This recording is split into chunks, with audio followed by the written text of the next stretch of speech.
Good afternoon, one and all. It is really a honor given by Bangladesh International Mediation Society, particularly Mr. S.N. Goswami, to share my thoughts about the Singapore Convention on Mediation. This juncture, I'm also grateful to Honorable Justice Imam Ali sir to be here. I could see even prior to lunch, he was carefully hearing the presentations about various role of mediators. It is really an inspiration that a sitting judge is so much pro mediation and developing the concept of mediation in Bangladesh. Coming to the topic given to me pertaining to the journalist, there is one interesting development which happened recently, hardly some 2 years back, wherein this mediation concept, what you have heard in the morning entirely, wherein journalist also has an effective role, having being a stakeholders. The players, the effective constructive players of this mediation wanted to have a harmonized system of this process to be acceptable and enforceable. To this, the UN body, particularly the United Nations specialized agencies, came out with a convention which is called UNISA, United Nations Convention for International Settlement Agreements. This particular convention, which had its beginning, or the task which was commenced in the year 2019, particularly on August 7, 2019, around 46 countries, including some the top trading nations like US, China, India, South Korea, they signed this convention. And this convention, which is commonly called as the Singapore Convention or Mediation, came into force. Further, if you look on this convention, I think even now you can get the text of this convention from the International Mediation Institute or the Singapore Convention website itself. This is a replica of the New York Convention. I think as journalist, you might be getting this particular perspective in the initial stages. Understanding of this New York Convention and the Singapore Convention is very important.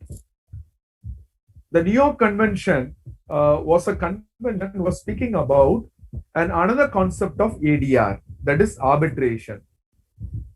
Many of you would have come across or would have reported about arbitration, particularly the dispute between India and Bangladesh, a maritime arbitration dispute, which the government of Bangladesh was successful in getting back the international boundaries. That is a different component in the ADR categories, and that component is being facilitated by that convention, New York Convention for Enforcement of Foreign Arbitral Awards in the year 1958. As of today, more than 165 or 66 countries have ratified that convention. That means those countries, the member states, are obligated to the implementation of that particular convention. That is for arbitration. Now, this particular convention is specific for the concept mediation. Many of you now would have already be well versed in this concept of mediation and the role of a mediator. But this mediation, which is going to regulate a process which is much on interest based, in some occasion rights based, and that process is not considered to be adversarial. If it is not adversarial, then there is no question of legal experts facilitating that process, representing the parties, and amicably resolving the dispute. Here, this mediation process is exclusively done by people who are inclined to conflict resolution or who are expert in conflict management, wherein the ultimatum is going to be an amicable settlement, which might be facilitated or which might be out of the interest-based fact findings. All these now have to be combined together when it comes to international settlement agreements. A successful outcome of a mediation is a settlement agreement. And if the settlement agreement is likely to be authenticated, then that convention is going to be the pioneer. To add on, as since most of you are journalists, it is very clear that the countries like Belarus, Qatar, and Iran, who are in the limelight, having a lot of issues wherein that country disputes with or conflict with other nations or regional groups, wherein a lot of mediation is going on. These three countries, interestingly, ratified this convention. It's very interesting information to all of us. Belarus, we have some political instability. Iran, they have some lot of issues pertaining to the nuclear deal. Qatar, which recently got a better relationship out of the diplomatic efforts done by various countries with UAE. These countries have accepted the mediation concept. It is a very interesting information to all of us. That itself gives the authenticity of this particular process, mediation. And now, with this ratification of this UNISA by all countries, now around 52 or 53 countries have signed, and 5 to 6 have ratified. Inevitably, Singapore, which was the home for this convention, have ratified initially, and now major trading blocs and, interestingly, democratic countries as well as communist countries have accepted this concept of mediation. This is the major advantage of this particular Singapore Convention, and that is the strong background of this convention. Having said that, we have to look upon what is the scope of this convention. As rightly highlighted in Article 1 of this convention, it is stating that this convention is applicable only to commercial mediation.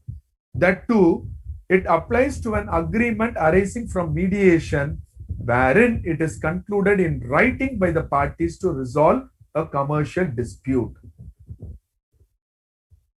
When you would obviously raise that whether in a commercial dispute a journalist would be the right person to be a stakeholder or be a mediator. I'll come to that point later. But Article 1 categorically gives that the dispute is termed to be commercial, and commercial mediation is the prime objective of this convention to deal with.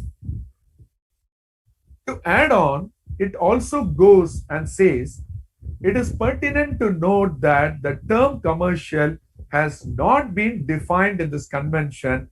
Thereby, ultimately, we are going to have a wider interpretation.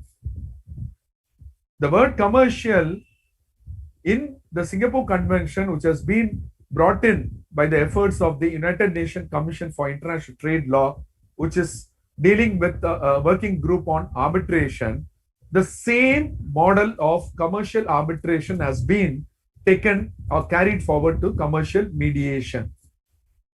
But the only thing, the term commercial is not defined. Moreover, the agreement to be international, there is a prerequisite that one of the parties to the agreement must have their place of business in a different country on which it must be performed, must be different from parties' places of business. The only aspect what the Singapore Convention, under the definition aspect or the scope aspect, they have tried to define international, but they have avoided giving an interpretation for the term commercial. But it's a very interesting thing for us to interpret. Out of this, what we can find that this convention does not apply for a settlement agreement which has been concluded in the course of court proceeding and which is considered to be a judgment in that particular state. Similarly, it can't be a settlement agreement out of an arbitral award. It is making a greater distinguishing character from the arbitration and court process. Whether it is a domestic dispute or international dispute having a commercial nature or not, when a dispute is dealt by the courts, the national courts obviously provide a judgment, and the judgment would be enforceable in that particular state. If the same, instead of court process, if it has been taken to a process called arbitration, an independent arbitrator or a tribunal group of arbitrators are going to give an arbitral award. Both way, whether it's a judgment or an arbitral award, that cannot lead to a settlement agreement which would be recognized by the Singapore Convention. That means it is categorically distinguished from the concept court judgment. Even the court judgment would be out of a settlement. That doesn't matter. That arbitral award also would be out of a settlement, because in arbitration also mediation is possible, settlement is possible. These two are kept apart, and any other process which gives a settlement agreement, that alone would be applied, and this convention would be applicable for those settlement agreement, not for these two. It's very clearly mentioned this convention is not applicable for a settlement agreement arised out of court judgment of a particular member state, or an arbitral award even out of agreed terms, or a consent arbitral award in the state which is a member state wherein the seat of arbitration happens to be. This is one major exception and a clear distinction from a settlement agreement out of court process or an arbitral process. The process has to be a mediation process. It is a wonderful scope and effect given by this convention when they are going to recognize a settlement agreement. And this settlement agreement, whether it is going to deal dispute between countries, or dispute between corporates, or dispute between individuals and corporates or a country, it doesn't matter. But that settlement agreement is or should be an outcome of a mediation process, not any other process. To put on some other reservations, this convention is also restrictive as it doesn't apply to settlement agreement concluded to resolve a dispute arising from transactions engaged by one of the parties for personal, family, or household purposes. Many would be aware that mediation is very effective in personal disputes, family disputes, household issues, inheritance, employment issues. Fine, mediation is good. But when it comes to applicability of this Singapore Convention on Mediation, which is specifically dealing on international settlement agreement, such type of disputes arising from personal issues, family issues, household issues, or inheritance or employment law, that also is not covered under this convention. And this convention categorically restricts application of settlement agreement which has arisen out of these. Earlier we saw a court judgment or an arbitral award. Even if it is out of a settlement agreement, that is not recognized by this convention.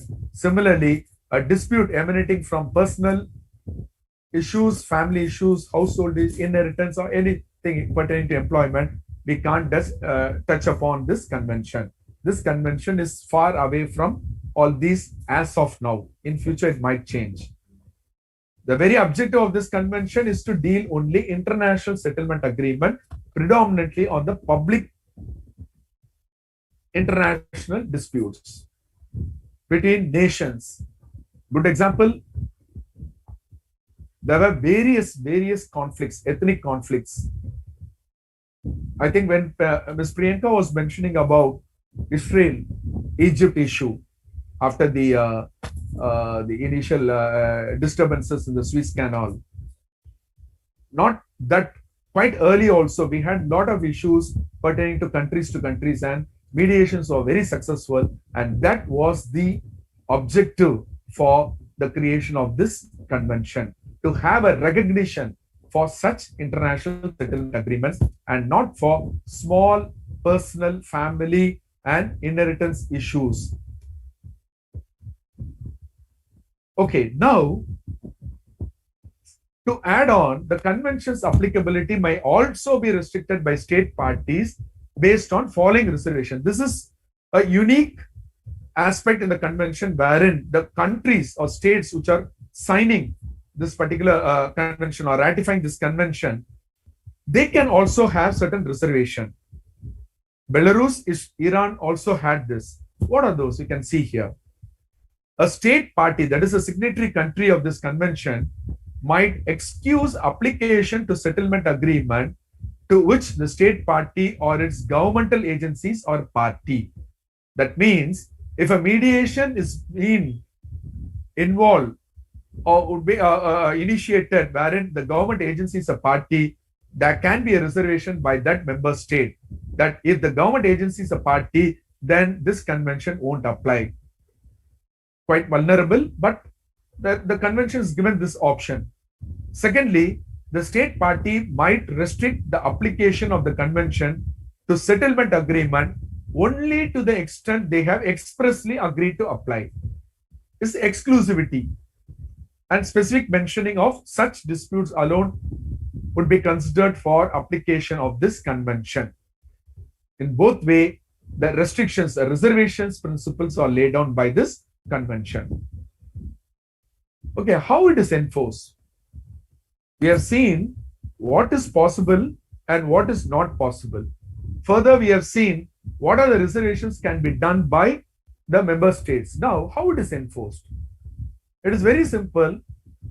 Reading Article 4 of this convention, which categorically enlists that the proof which is provided by the parties seeking enforcement of such a settlement agreement need to be submitted to competent authority with the supporting documents like the settlement agreement signed by the parties and the evidence that the settlement agreement resulted out of mediation, not out of court process, not out of arbitration process.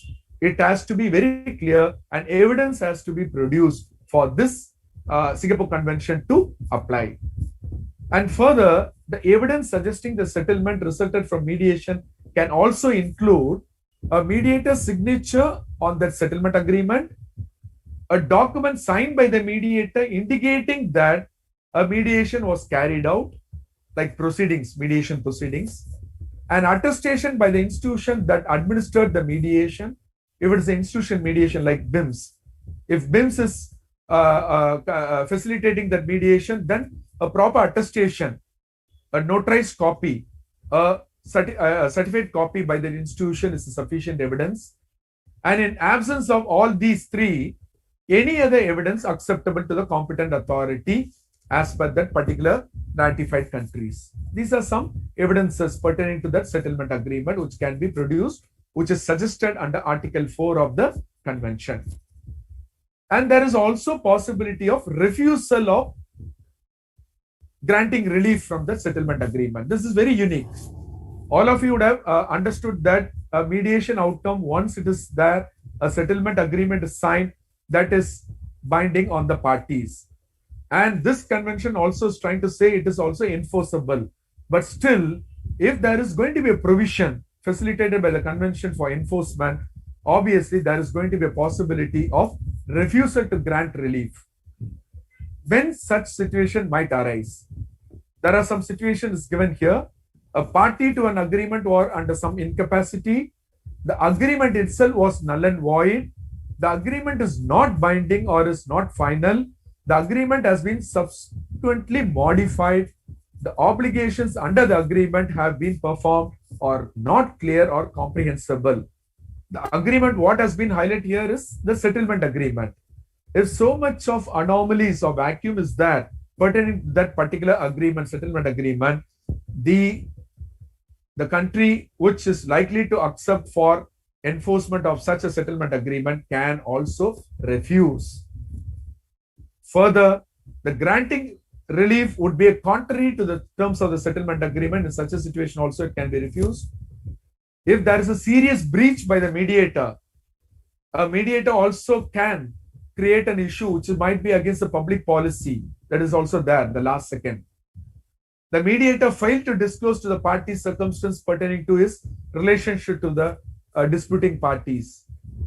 The subject matter of the dispute is not at all capable of settlement by mediation under the law of the country where it is likely to be enforced. Several grounds to have a check on that settlement agreement also has been suggested by the convention.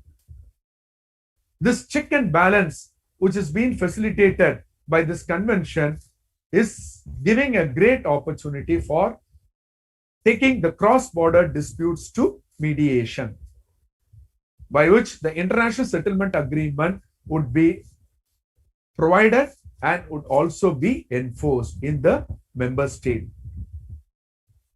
One slide I wanted to share this. What is happening in India? A small brief.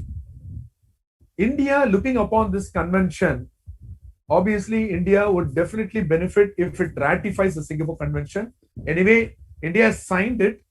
India was one among the 46 states which signed that Singapore Convention on August 7, 2019. But they are yet to ratify. And we also have some constitutional obligation under Article 253 of the Indian Constitution. And if such a step is going to be taken, then obviously the parties are very much interested to enter into mediator settlement agreement with a guarantee of its enforcement.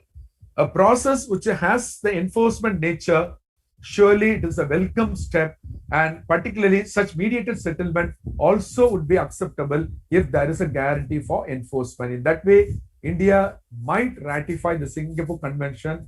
The process is going on. At any point of time, it will happen. And if you look on, like I was mentioning about Section 89 of CPC, the Indian Civil Procedure Code. Similarly, in Bangladesh, you have Section 89A of the Civil Procedure Code, wherein the mediation is already facilitated. The mediation provisions is there, wherein the court, the judicial authority, can very well refer the pending suit to mediation.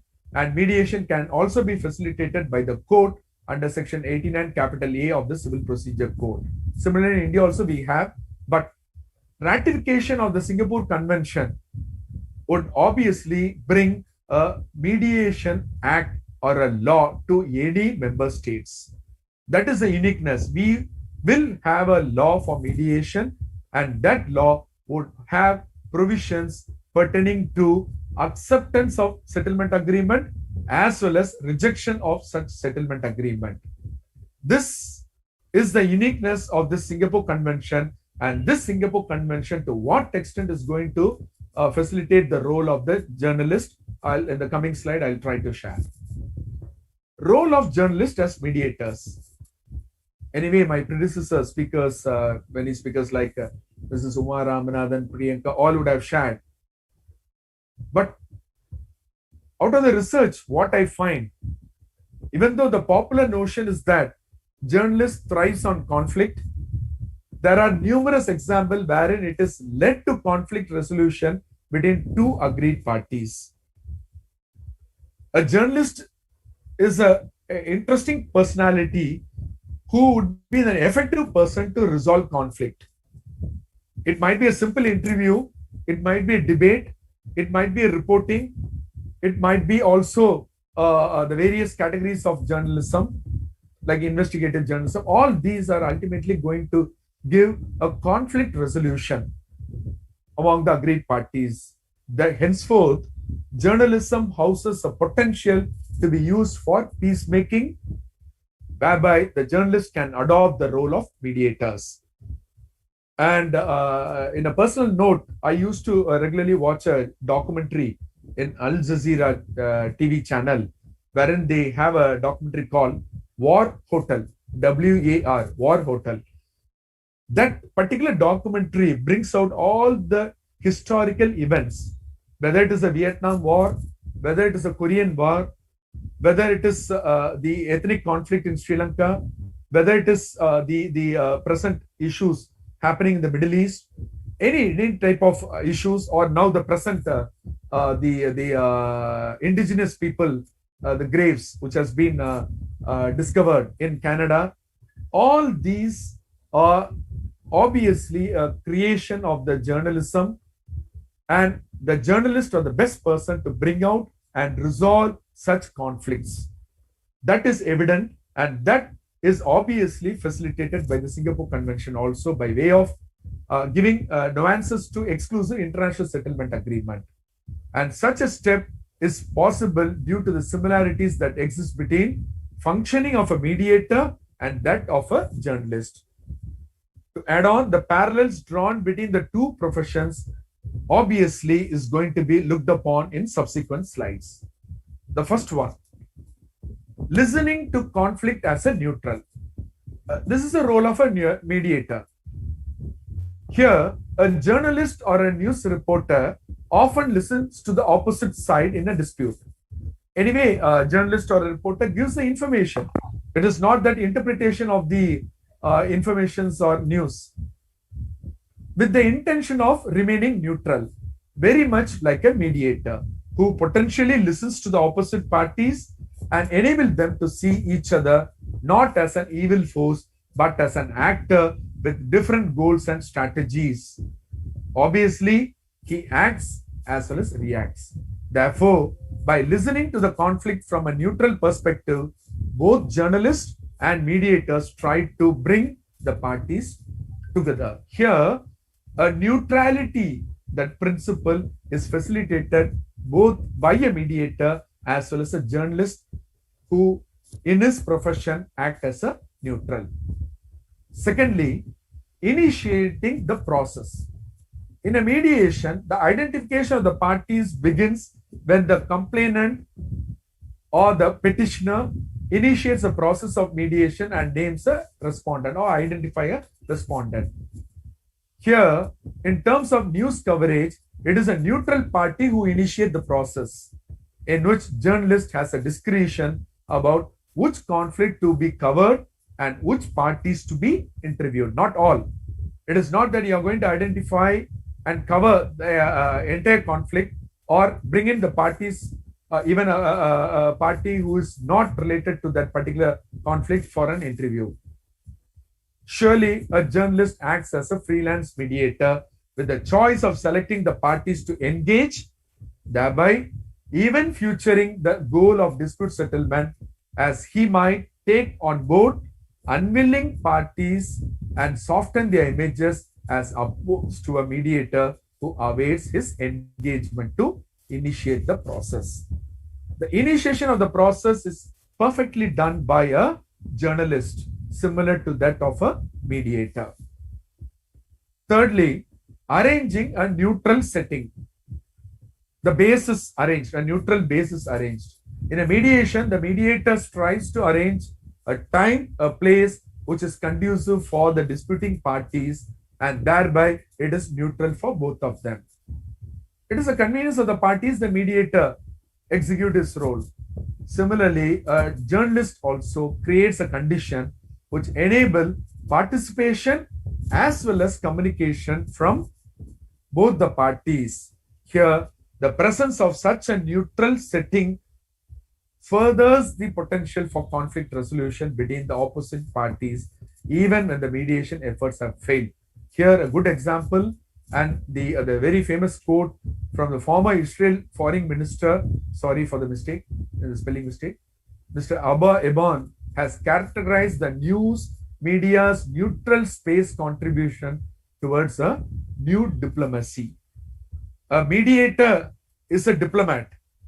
The mediator is acting as a diplomat, and particularly the person who is covering the news, the media people who are providing the neutral space, contributes towards a new diplomacy. It is a totally new diplomacy what has been facilitated by journalism.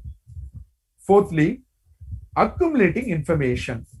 Both the mediator and journalist accumulate their information primarily by questioning the conflicting parties. This is a debate.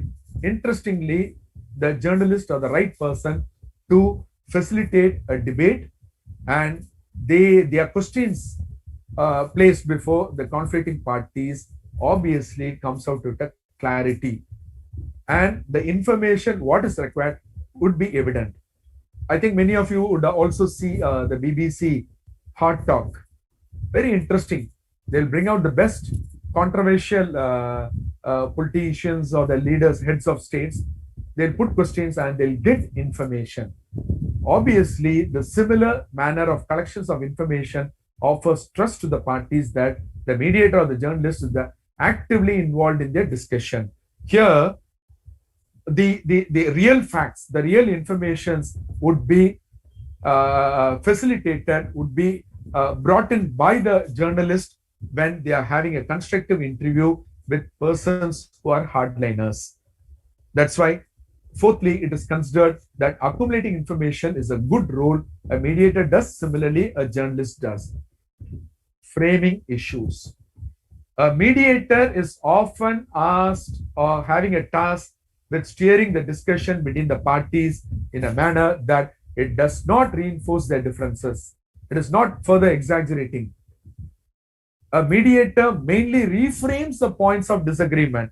They bring out all the differences or contentious issues, which is making not the mediation to be successful, and try to set a neutral agenda and help to resolve the conflicts. Reframing of the disagreement is an important role of the mediator, particularly the issues. So framing the issues, it can be reframed, it can be structured in the way the parties wanted, and they can try to be facilitating aspect to resolve the conflict. Here, when a journalist is involved, he also frames the issues, although after the interview is over, thereby exercising more discretion in its presentation of parties' discussion. The outcome of an interview is reported by a journalist. That is going to be the starting point of the dispute resolution mechanism. And this is a very, very, very constructive role of a journalist. And further moving on, this role or the various roles of the journalist would also generate the movement, a positive movement. A mediator usually tries to consciously generate movement by one or more parties to resolve the conflict and draw the parties on the same page. It's a level playing ground, finding a level playing ground. Similarly, a journalist, on the other hand, avoids the creation of any movement, as a cardinal principle of journalism is to report news and not to make news. It's a very cautious word has been brought in for the role of journalist is they are reporting, they are giving news and not a creator of news. Nevertheless, journalists tend to generate movement as a byproduct of their normal interviewing practice. Whatever information they have brought in, they are going to take it as a movement, and that movement is obviously generated, and it is going to be a byproduct of their normal interviewing practice that would facilitate a settlement agreement. Okay, here one small deviation or one small aspect about caucuses. In mediation, I think you would have heard about private or confidential sessions with the mediator and one of the parties. The mediator often meets the parties in a confidential session to elicit confidential information from them. It is just getting confidential information. And this might be useful for providing a space for exploring different ideas with the parties to resolve the conflict. This is a very common practice in mediation, the private caucuses for getting confidential information. Similarly, a journalist too is often involved in off-the-record interview. This is just information what I got from a research. It is not my own personal opinion. It has been considered as an evolution of the off-record interview, wherein the journalist promises confidentiality to the parties. This offers the parties an effective platform to place the information comfortably, thereby resolving the conflict amicably. As lawyers, many of us would be very, very fond of a concept called privileged communication.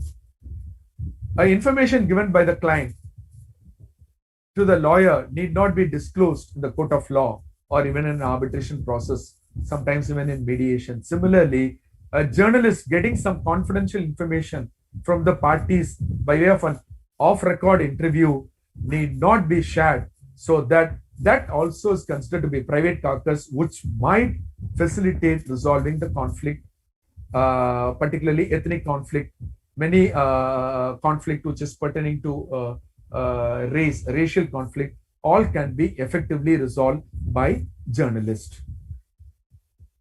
Finally, the very objective of any process, any dispute resolution process, is to resolve the dispute.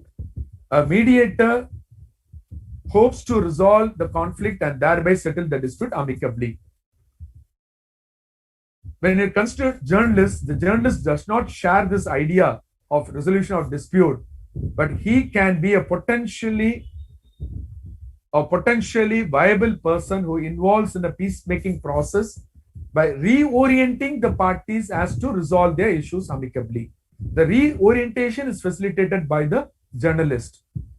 Moreover, the role of a mediator does not guarantee resolution, wherein the term resolution can also be broadly defined. Therefore, in all, there exists plenty of similarities between the role of a mediator and that of a journalist, wherein both can be utilized for potentially resolving disputes.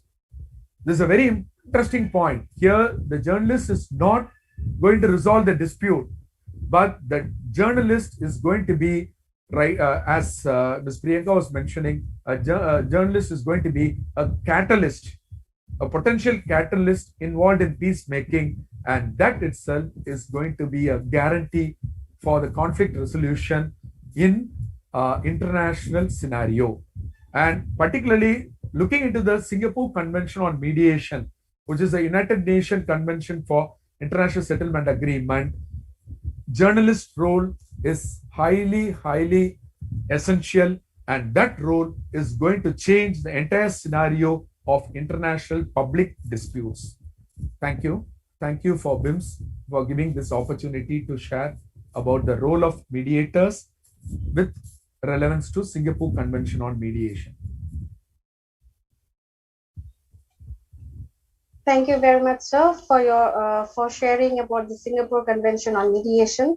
I hope we have now a clear picture and understanding, and may pursue with the interest in knowing more about it from our respective mentors.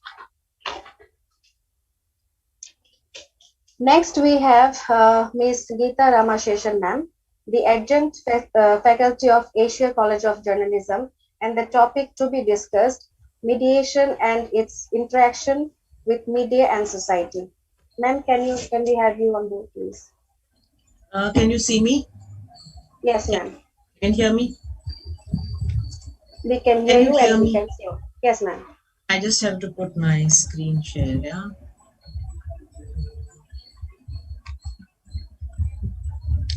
Okay. Well, almost all the speakers have spoken about everything that I wanted to say. So sometimes the difficulty of being the first speaker, last speaker towards, or one but last, is actually a bit difficult, but it also has made my task quite easy. Now, first thing I wanted to actually share with you all is that while I have been described as the adjunct faculty of the Asian College of Journalism, and I've had students from Bangladesh who have come and taken a course. Can you see me? I just wanted to ask you that. Can you see me? Yes, ma'am, we can see you. Yes. Yeah. I just wanted to start by first thanking BIMS for having invited me to share a few of my thoughts with reference to this whole issue in the context of mediation.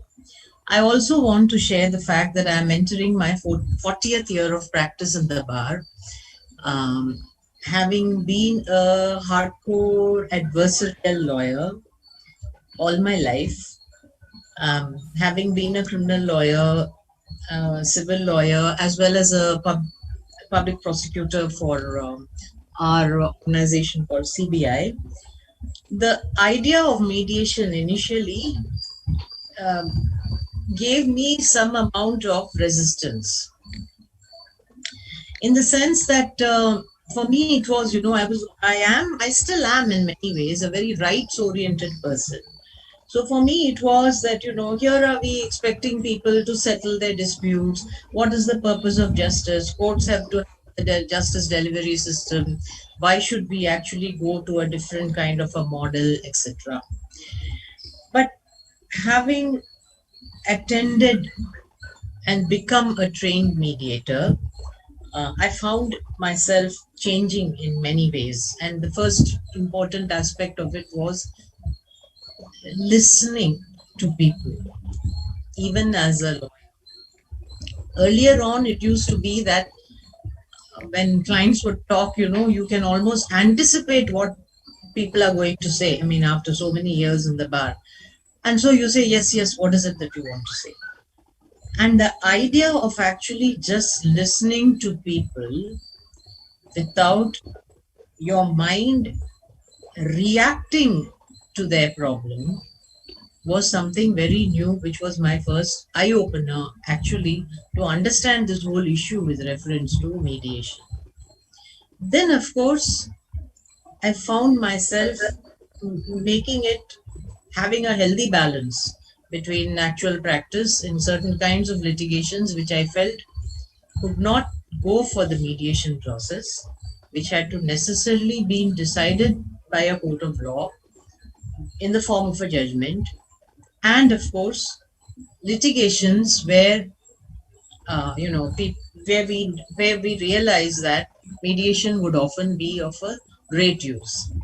I also found that in certain situations where the rights of parties were a bit weak, so say for example, a person comes to you and says X, this property belongs to him, but he does not have sufficient documents to actually prove his case with which the adversarial system expects hardcore evidence.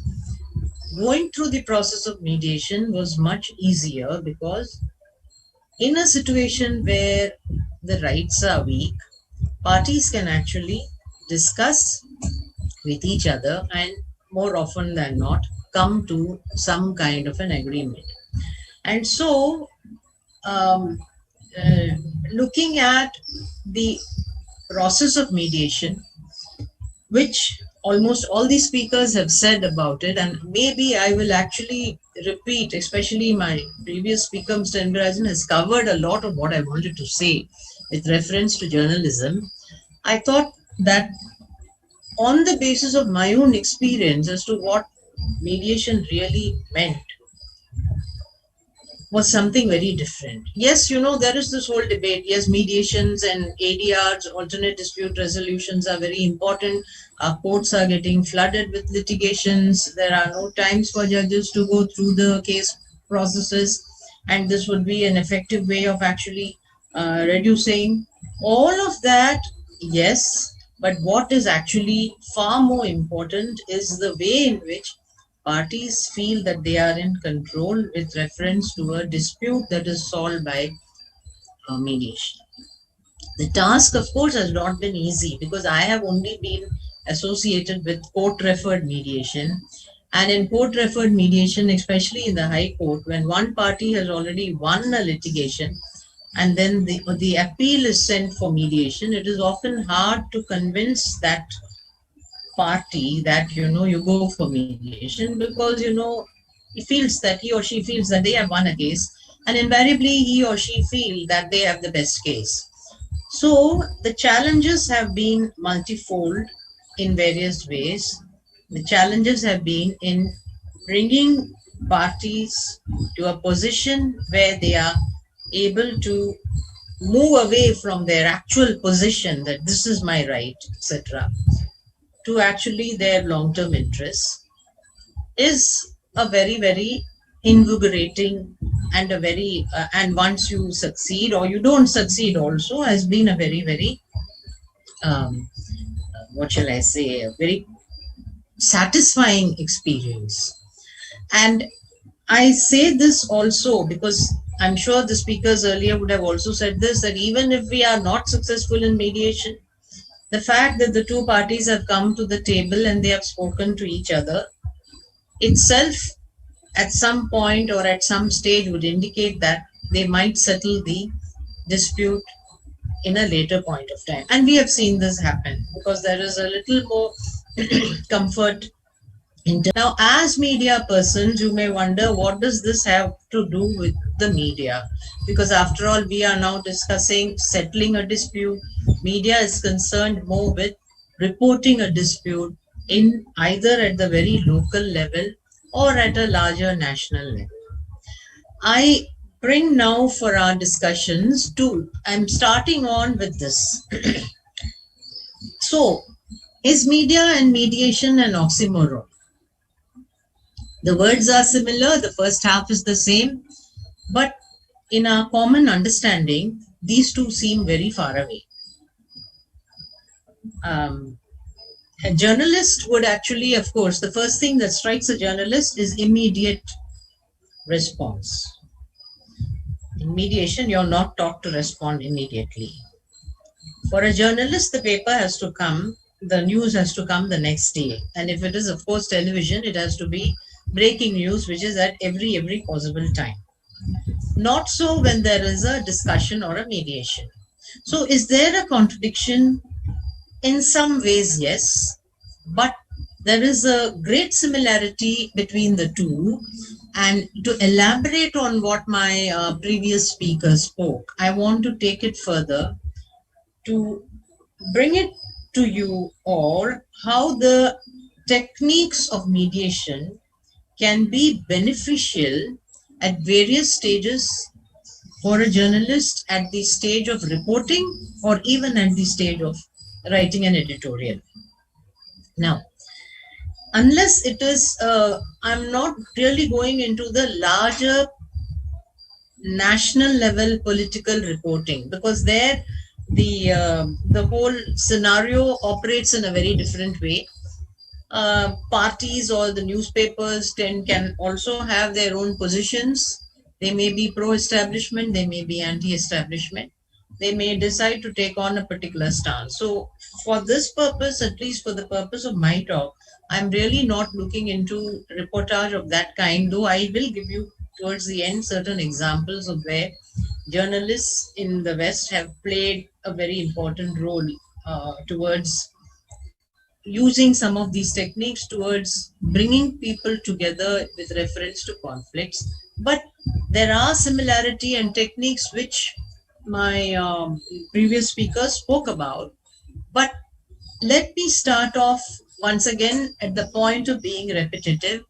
Let me start off with reference to role of traditional media.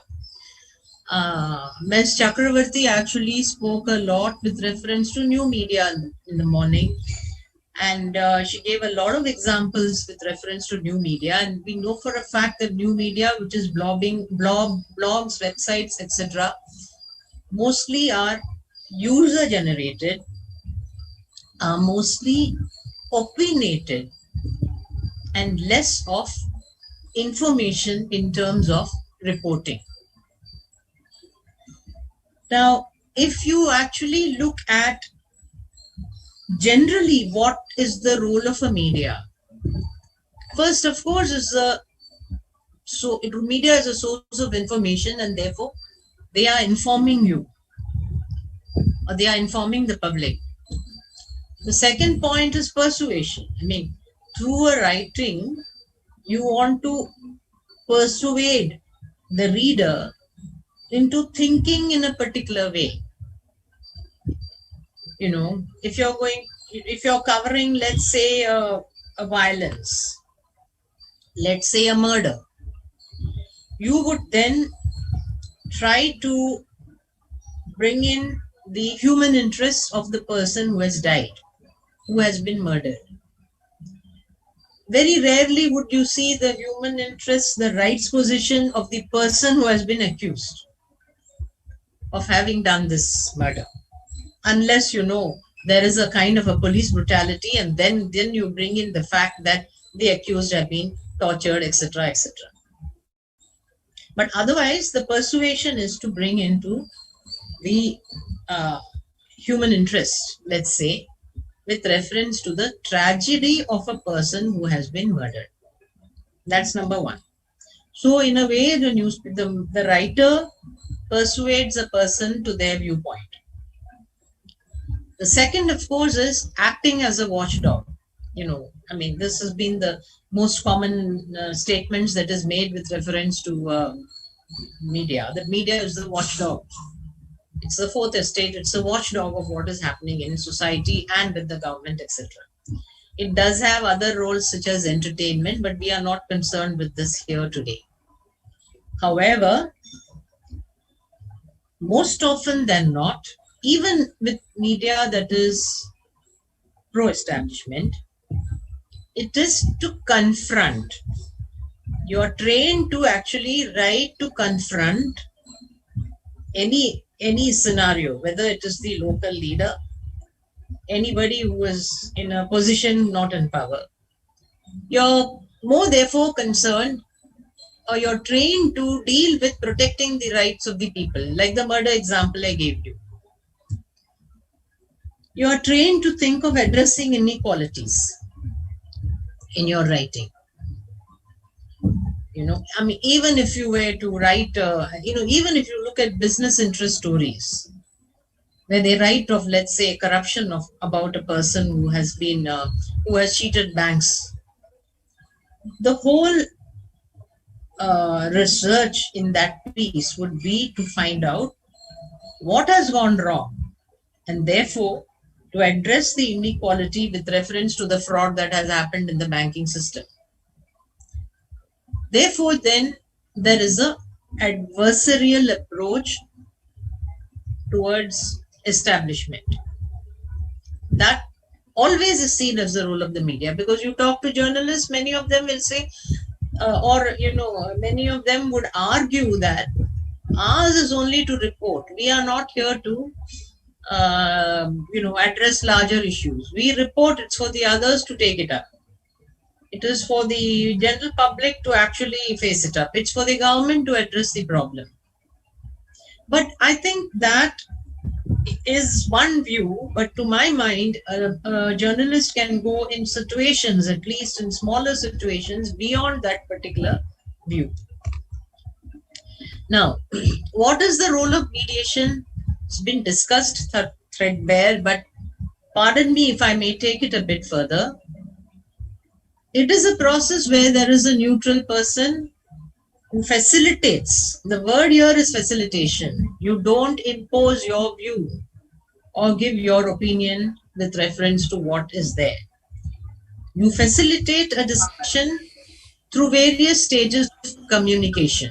My previous speaker has spoken about that. You identify the facts and issues. You shift people from positions to interests. This is in a nutshell, the small role of what a mediator can be. But I would go more. And how do you do it? Voluntary. It is absolutely voluntary.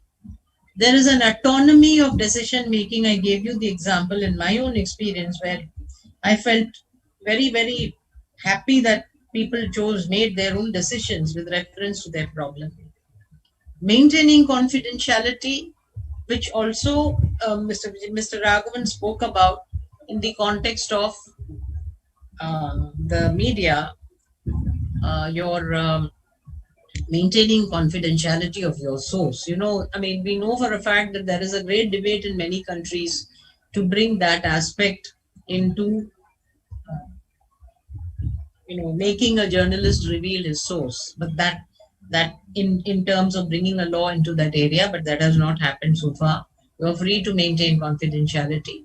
And then, of course, you have, in a mediation, you have separate sessions where we talk to parties separately. And as the previous speaker spoke about, a journalist would actually talk to two different parties separately, work and try to get at the information available. Okay, now, you gather information, of course, you talk, as a journalist, you talk to both sides. And then you have to identify the problem. For example, if there is a right? If there is a dispute, and let's take the simplest of the disputes, a dispute in a pond over fishing rights. You have to then identify the problem as to why that dispute has arisen.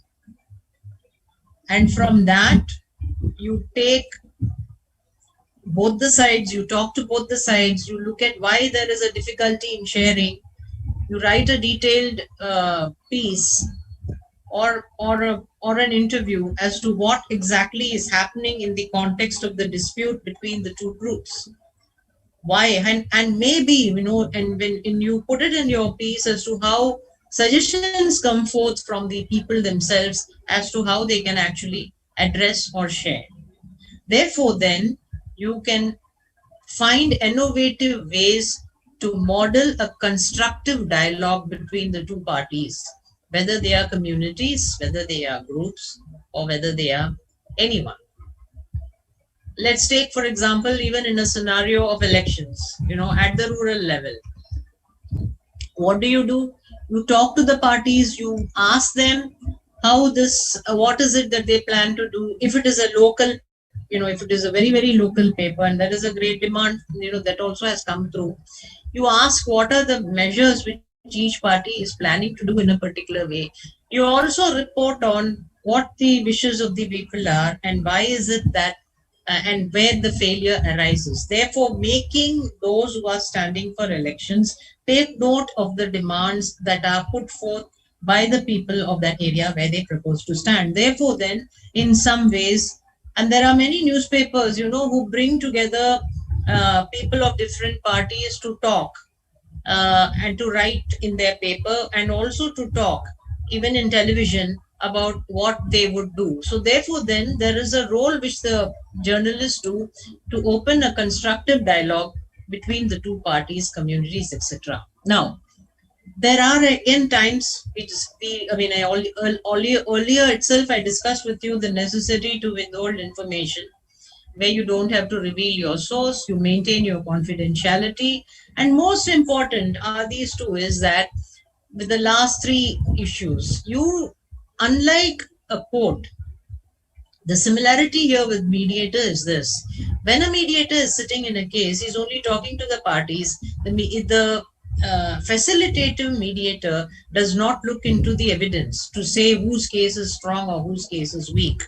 In the same way, a journalist does not actually have to go to hardcore evidence to see what is happening in that particular area, what has happened in that particular problem, to write a report or to report it to the television, or to actually report the same.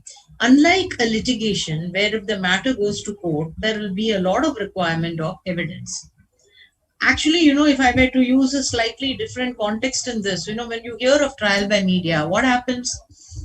When the media reports on a particular case or a particular situation, it is not looking at the kind of evidence that the court will actually look at when it tries that particular individual, because there you need a very strong you need a strong amount of evidence to actually address that issue. But what you're actually then looking at is, you write based on the information that you have gathered. And that is the reason why, most of the times when people say, oh, this person has done this, but the court has acquitted it, is because court looks at far greater evidence. Whereas a mediator or a journalist is happy that way. He doesn't have to actually go into evidence. The other 2 point is reality check. In mediation, there is something called reality check, where, we ask the other person during a private session as to whether, what do they see as the strong and the weak points of their cases. Okay, we tell them what is their strong point. We ask them to identify the strong point. In the case of a journalist, you also do the same thing in your work. If you're covering, again, let me take the example of elections, where you can actually ask challenging questions, and you also do a reality check in the way you question any person. say, take for example a policy maker or the executive whom you ask, you do ask them certain questions, are making them to go on a reality check and do not accept what they say just as if it is a statement made on their own. So there are these similarities which you can actually look into in more ways than one.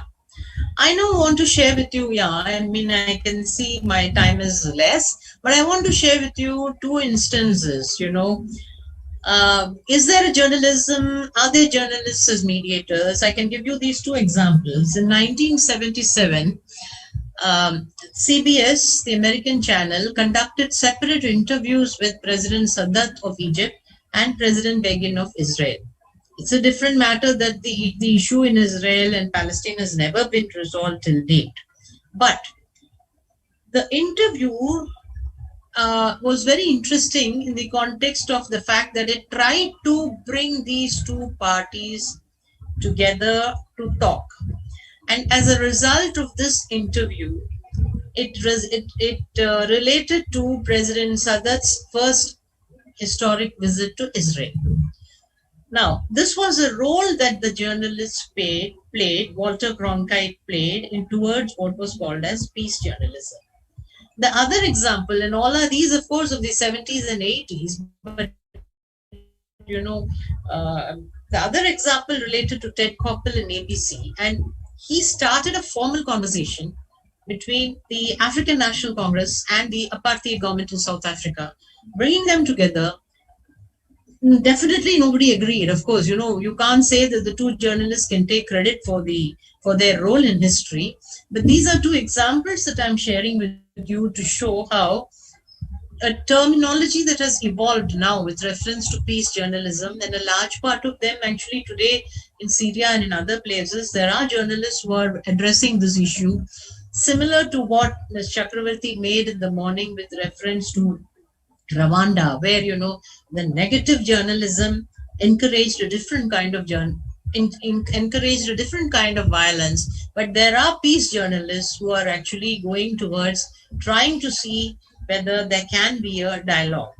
Track to diplomacy, which we know happens in all our countries, a large part of it have been fueled by journalists also who have been members in this to bring in a role. Therefore, then, there is, to address larger conflicts, you have situations of what is called as peace journalism. The interesting thing about the CBS interview is the interviews, of course, they were never brought together. Separate interviews were conducted through satellite in 1977 to have this. There's been another interview again, of course, with Israel and Palestine. And that, when they were brought together, a screen was kept between the two parties and issues were addressed. Unfortunately, of course. But then, we are now looking at the role of journalism. That's a very, very large issue of Palestine, which is very hard and very sad and very difficult to actually address. But journalists have not given up hope. What I meant is that we can never give up hope. We need to push through and pursue the issue of peace journalism, if wherever, whether it is in a local level of dispute or whether it is in a larger level. I just want to end with this slide. And now, if you look at complexities, for a journalist, a dispute can have many voices. It is not just the two groups or parties who need to be heard. I mean, let's take environmental disputes, for example. Environmental disputes would affect more than two people who are in the dispute. And therefore, then so many different voices need to be heard, not easily solved in an actual mediation. Secondly, mediation can be very exhaustive for media persons. If you are discussing, and you might end up feeling very tired, and you might suddenly abandon it. But while you abandon it, also make sure that the conversation goes on with people who are and that there could be some kind of a it should not end abruptly so as to break the conversation. And then, of course, what is important is to maintain confidentiality. Um, yeah, I'm just giving you these two sites. They are very interesting sites. I'm ending my presentation and giving you these two sites. The first one actually deals with they are available free online. The first one deals with all that I spoke to you about, peace journalism and what etc. can be done.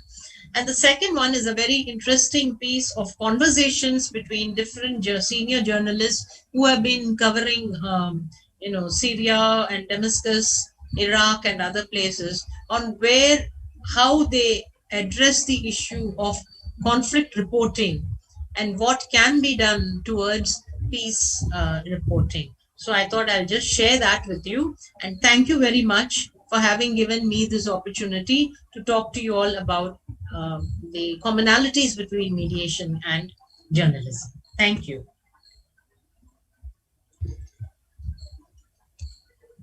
Thank you, Geeta ma'am, for sharing the ways of how mediation can be interacted with media and society. It's a great learning for all of us when we exchange views, even on the same topic every single time. Thank you so much for your wonderful sharings today. Thank you, Thank ma'am. you. Now, I would like to welcome, with due respect, our Honorable Mr. Justice Muhammad Imam Ali sir, the senior most judge, Appellate Division, Supreme Court of Bangladesh, and the recipient of International Mediation Award 2020, and also the chief trainer for today's event, who would be sharing about the topic related law. Sir, it's your time. Thank you very much, distinguished presenters and distinguished participants. Ladies and gentlemen, good afternoon. Assalamu alaikum, adab. I have to say at the very outset that Priyanka's story of oranges has been now given a different dimension by the presenter, Mrs. Asha Mahant. Because all this time we have been hearing about Priyanka and the oranges shared between two siblings. And today we got the idea how the orange seed can be planted and lots of orange orchard can be created, and it can be of benefit for everyone, not just the two siblings. They can get benefit and others can also get the benefit. So Priyanka, your story of oranges has now gone haywire, wild. We have lots of oranges. Today, I'm the last speaker. And as a result, everything that I wanted to say has already been spoken.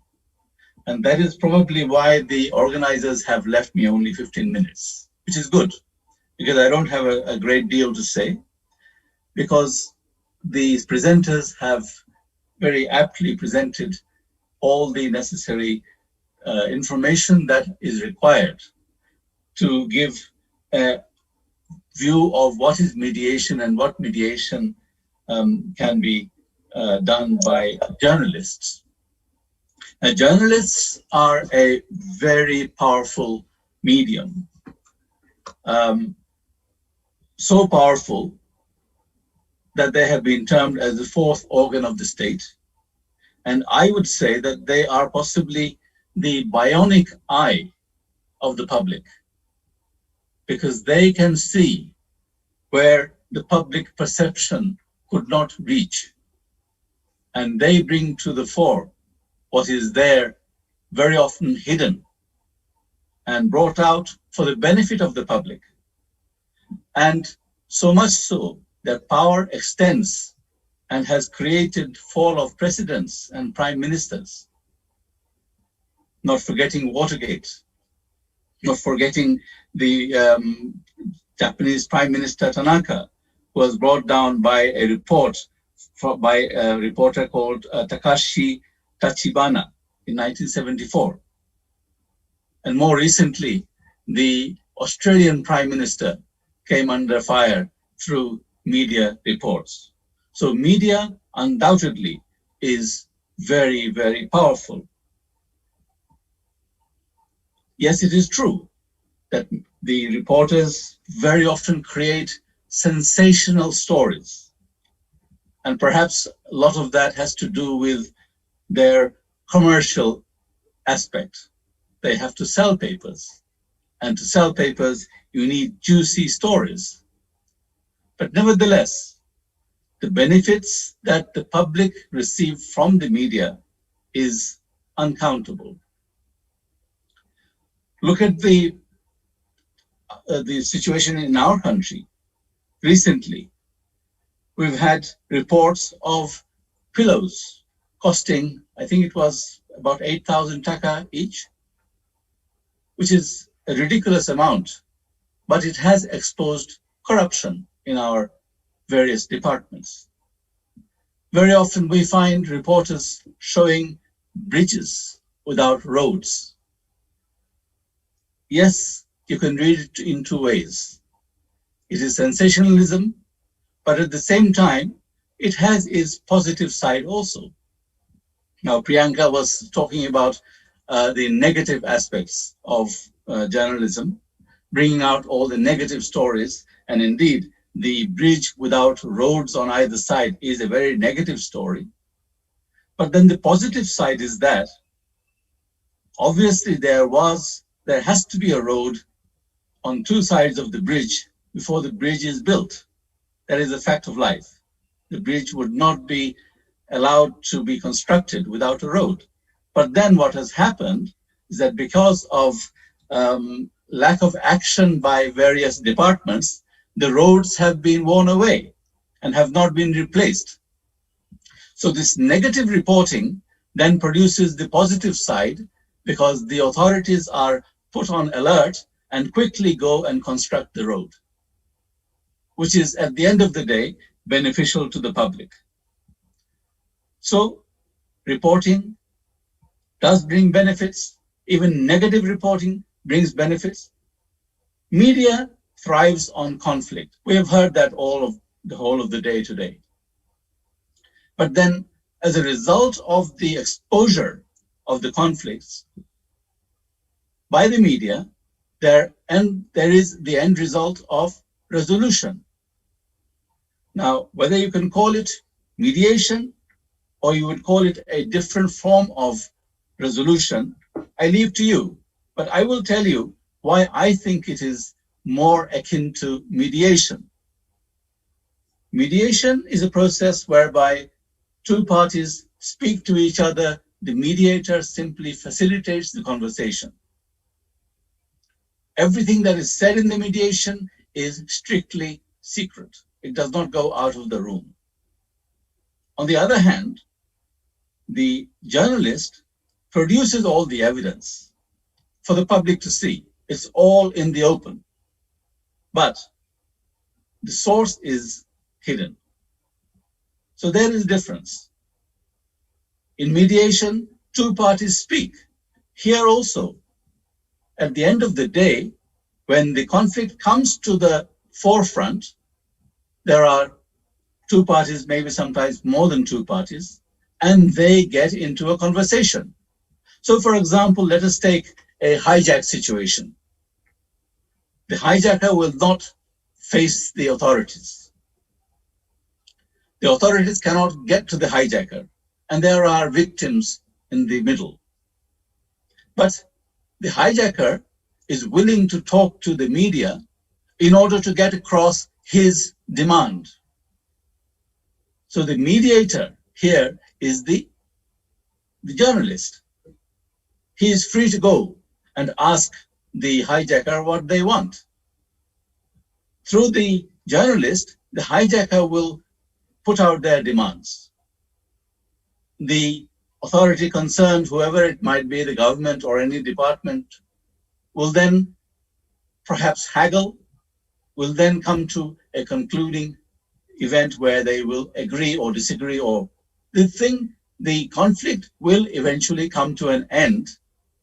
Positively, negatively, it all depends on the situation. We've seen both. Another example is where you have underground organizations, drug dealers, and others who want to say something, but they cannot come out in the open to speak. So they need a space in which they can speak. Here, the space does not mean a room, a meeting room or meeting place. Here it means a meeting space where the underground organization, for example, will speak to the media, and the media will portray their demands, their needs, their aspirations, the reasons why they're doing what they're doing. That will come out into the fore, and that will be then broadcast, not only to the public, but more relevantly to the authority to whom they want to direct their demands. And there will be a conversation and possibly a resolution. So every time there is a conflict, the involvement of the media will lead to a resolution. As the previous presenter said, not necessarily always the end result will be final, but very often it is final. Even in the case of Anwar Sadat meeting the Israeli leader. Now, that was not final because it has not brought the Middle East dispute into total resolution. But it was final to that extent that Egypt and Israel agreed to a mediated settlement in their part, the Egyptian part of the Israel claimed territories. So it was partly resolved.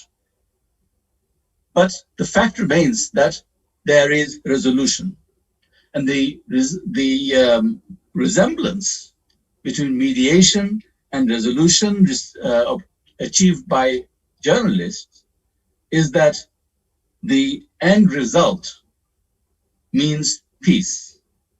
It brings a conclusion to the dispute, and parties are happy when they go away. They may have lost something, they may have gained something, but they will be finally dealt with. The whole resolution will be final. And that is the basis of mediation, finality. Whereas in litigation, even in arbitration, the person in the middle, the judge or the arbitrator, they take in all the information and they decide. One party wins and one party loses. One party is happy and the other party is not so happy and can often be driven to revenge. Whereas in mediation, because the end result, the dispute resolution comes from both the parties, because the parties agree, there is therefore no further acrimony, no further litigation. It is the end. And there is peace so far as this particular dispute is concerned. Now, I'm sorry I have not been present with you in view all this time. I have been here with you all the time. I don't know whether any of you have seen an ad in the television. I don't watch television very often, but it's a very powerful ad where it says, because you don't see me, it does not mean I'm not there. দেখা যায় না বলে নাই নাকি আমাদের প্রিয় একজন actor চঞ্চল বিজ্ঞাপন হচ্ছে ওই পানির মধ্যে কি বলে জার্মস থাকে সো দেখা যায় না বলে নাই নাকি তো আমাকে দেখা যায় নাই বলে আমি ছিলাম না নাকি আমি ছিলাম but unfortunately I've been trying to take in less light. I have a headache and I need to be protected from the light. But anyway, apart from that, what I'm saying again is that the media is so powerful. It's a dekha jai nai bole nai naki. That is such a message. It's a very powerful message, and only the media can give that. And the media can give such a message which will go across the whole of the country, even much of the globe. And that is where the benefit of media comes in. And In dispute resolution, media has played a very important role throughout the ages, and it will continue to play that role. Now, finally, I just want to say two things.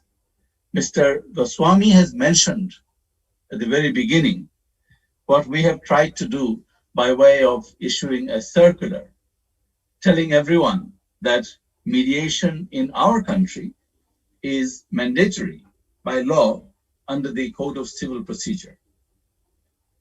So what we did in the circular is we tried to tell all the judges in particular that the law requires, there is a positive duty upon all judges to send the case for mediation at the stage where the defendant files his written statement. If they don't do that, then of course they will be in breach of the law. So what we have said in the circular is they must do it. Of course, mediation, the process of mediation, the final decision in the mediation is not compulsory. It is voluntary. So the parties can decide, no, we will not go any further with this mediation. We will go back to court and settle the issues in the courtroom. That is fine. That is voluntary. But going to mediation, trying for mediation, trying to resolve the issues before a mediator, issues between the two parties, assisted by a mediator, that is the mandatory part. So since the audience today, the trainees are all journalists, I'm sure that they will help us in portraying this message, not only to the judges, but to the public at large, because they are also a very important component. The public and the lawyers, everyone must appreciate that mediation is a form of dispute resolution which is mandated by law, and at the end of the day, it is possibly the best mode of dispute resolution because it brings peace. Not only that, mediation is least expensive because in our country particularly, mediation can be done through the legal aid process. Mediation done by the judges and the legal aid officer, they are free of cost, does not cost anything to the client, to the litigant public. Moreover, if the mediation ends in a positive result, in other words, both parties agree, come to an agreement which is satisfactory to both of them, and that becomes an order of the court or a decree in the case, in the suit, then they will get the refund of their court fees which they paid in filing the suit. So these are things which has to be explained to the litigant public and the lawyers and the judges, the mediators. And this is where I hope we can get some publicity. We want to make people, the lawyers, the judges, aware of the fact that mediation is a good process of dispute resolution. It is cheap. It is also least time consuming. Through mediation, any case can be resolved within a period of 90 days. By law, it has to be concluded from the date of sitting on mediation to the date of final decision, 90 days only. And then if the both parties agree to settle their issues, then the decree or order of the court will be made within 7 days thereafter. So in total, 97 days. You can imagine how long it takes for a suit to mature for hearing. And from one date of hearing to the next date of hearing is sometimes 3 months, 6 months. And mediation in that time can be finally concluded. I can tell you one other thing that I wish to bring to your notice, although I cannot disclose the details of it, we have a committee of judicial reforms within our Supreme Court. So it's called the Supreme Court Special Committee for Judicial Reforms. I happen to be the chairman, and in that committee, we decided that we should issue this circular. It has been done.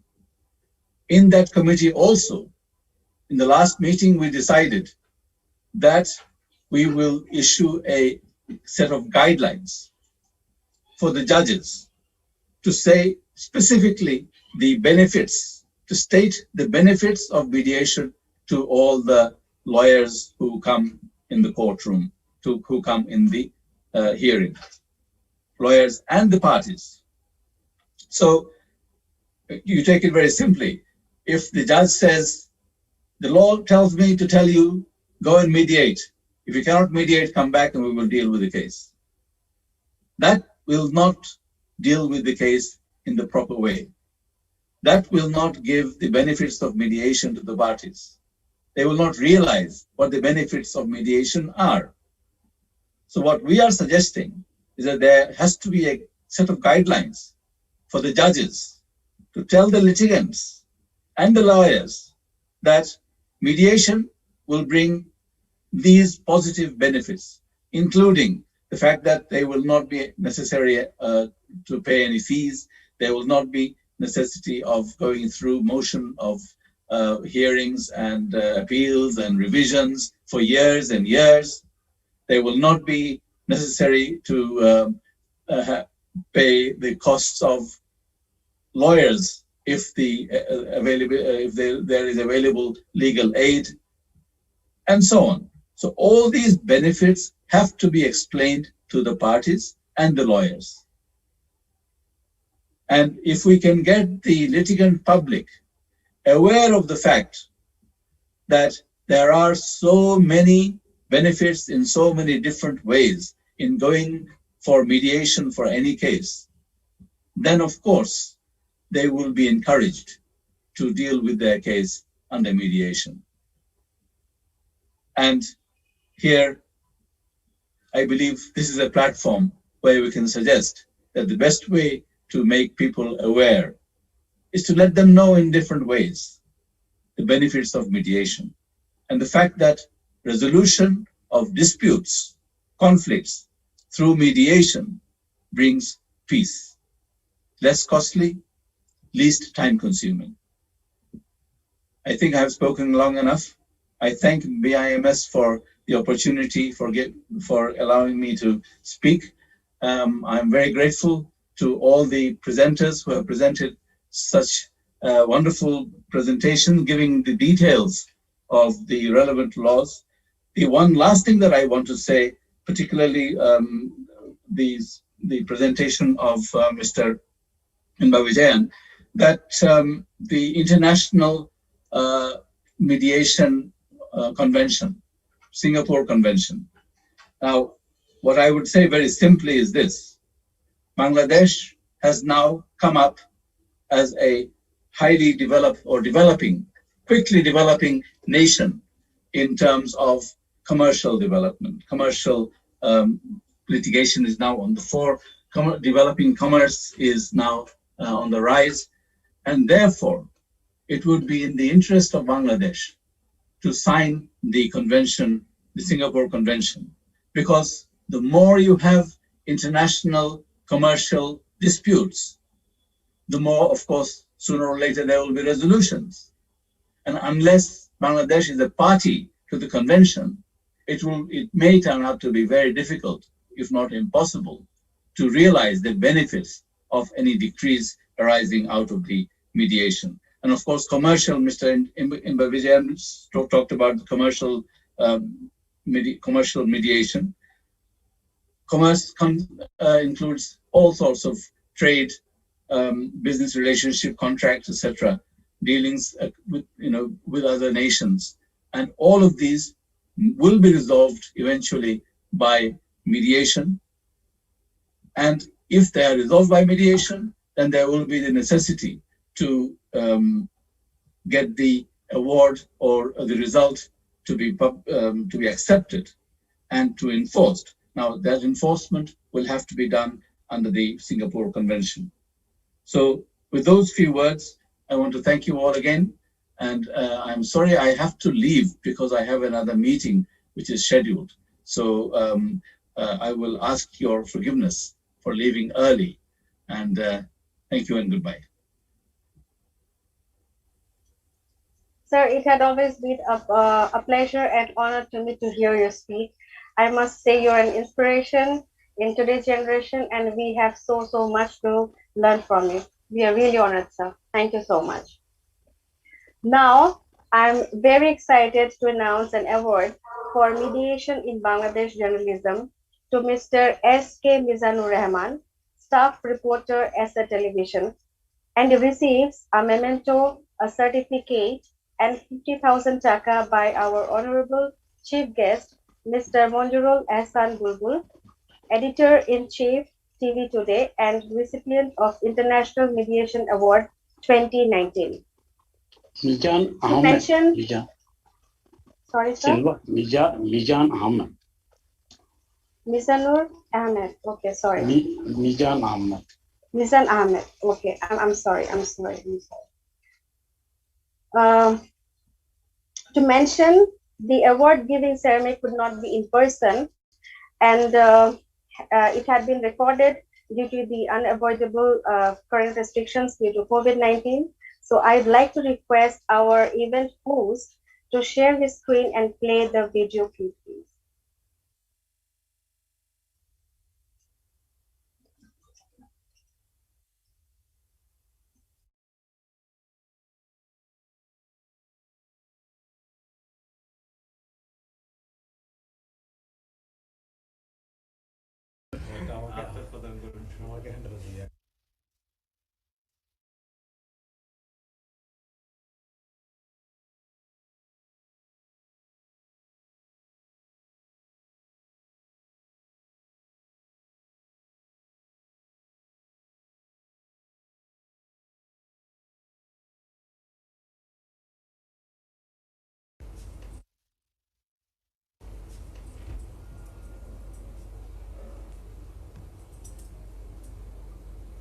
Congratulations. Thank you, Sir. sir.